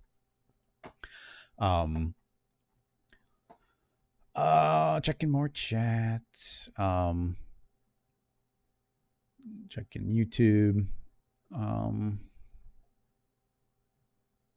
Oh yeah, totally, Chris. Yes, the final steps. And deleting some would also help. Like if you got a nice clean arc, you could get rid of them. You want them visually in the arc, or you can delete them and have them not on the arc. A lot of cleanup. And let's see, we're supposed to stop at 4, and we're aiming at 6 now. So this is pretty much a full 4-hour stream, which I think is pretty much a tie with the longest. Let's see, movements of backflip. You guys were chatting a whole bunch. I'm trying to catch up. Reference. Yeah, arms and back. Science. Yeah, I agree. Yeah, this was really fun. And AB, I don't know if you're still in the chat, but I hope that covered and more what you were asking about. Let's see. Yeah, thanks everybody. Well, I mean, essentially, we just rigged a character completely from scratch and did a backflip animation. Not perfect, but it does work. Chris Cadaver, sorry, we are not tackling any more questions at this point. We've been talking for 4 hours straight, and I am pooped. As simple as moving the keyframe, or is there a trick? Yeah, sorry, level bevel. I'm not sure what that's in context of. Moving these. Now, these are actually placements. What you're visually seeing here is I'm not sure if you're talking about these, but these are visual placements in space. So I can actually grab these, and I'm actually moving where they are positioned just by dragging the visual keyframe. So that's pretty cool. You can't really do that on the in-betweens. But yeah, you can see these arcs. And even here, like this arc should bulge out more, and that would have to be in the F curves, or possibly like this would move out and you get a better arc there. Let's see. Pro Tools, yes, NAB is canceled, but Maxon is going to still do their live stream. So C4D Live is still happening. It's all just happening remotely. So let's see. Yeah, so the presentation will still be there. So next week, 2 o'clock Central, 8 p.m. GMT, I will be presenting from C4D Live at the exact same time as I always present, but will be from C4D Live. So everybody should come and hang out. I told them if I did that time, I could bring a bigger crowd. So everybody's got to come and represent. But yeah, that was really fun. Gotta do the quick pitches, the wrapping up here. First of all, if you like the stuff, we can go, you should join the Rocket Lasso Slack channel. You can join for free. Head to rocketlassoslack.com, and everybody's in there to answer and ask questions and post links and show cool things and do challenges. So it's really fun. You should come and hang out. And in addition to that, if you like this kind of content, if you you want to get access to scene files, and there's even a bonus stream tomorrow, we'll keep on exploring some other things. Then I have a Patreon set up. I appreciate the support. It's really cool. Currently, it's the only Rocket Lasso-based income stream until we actually get plugins out there. So any help on that is appreciated. But I'm going to keep doing these streams for free live for everybody because it's really fun. And I learn a bunch, and it's good practice. And getting the knowledge out there and getting everybody better is just good for the world. So thank you so much, everybody. I will see you next week for the C4D live stream. Okay. Bye-bye, everybody. See you then.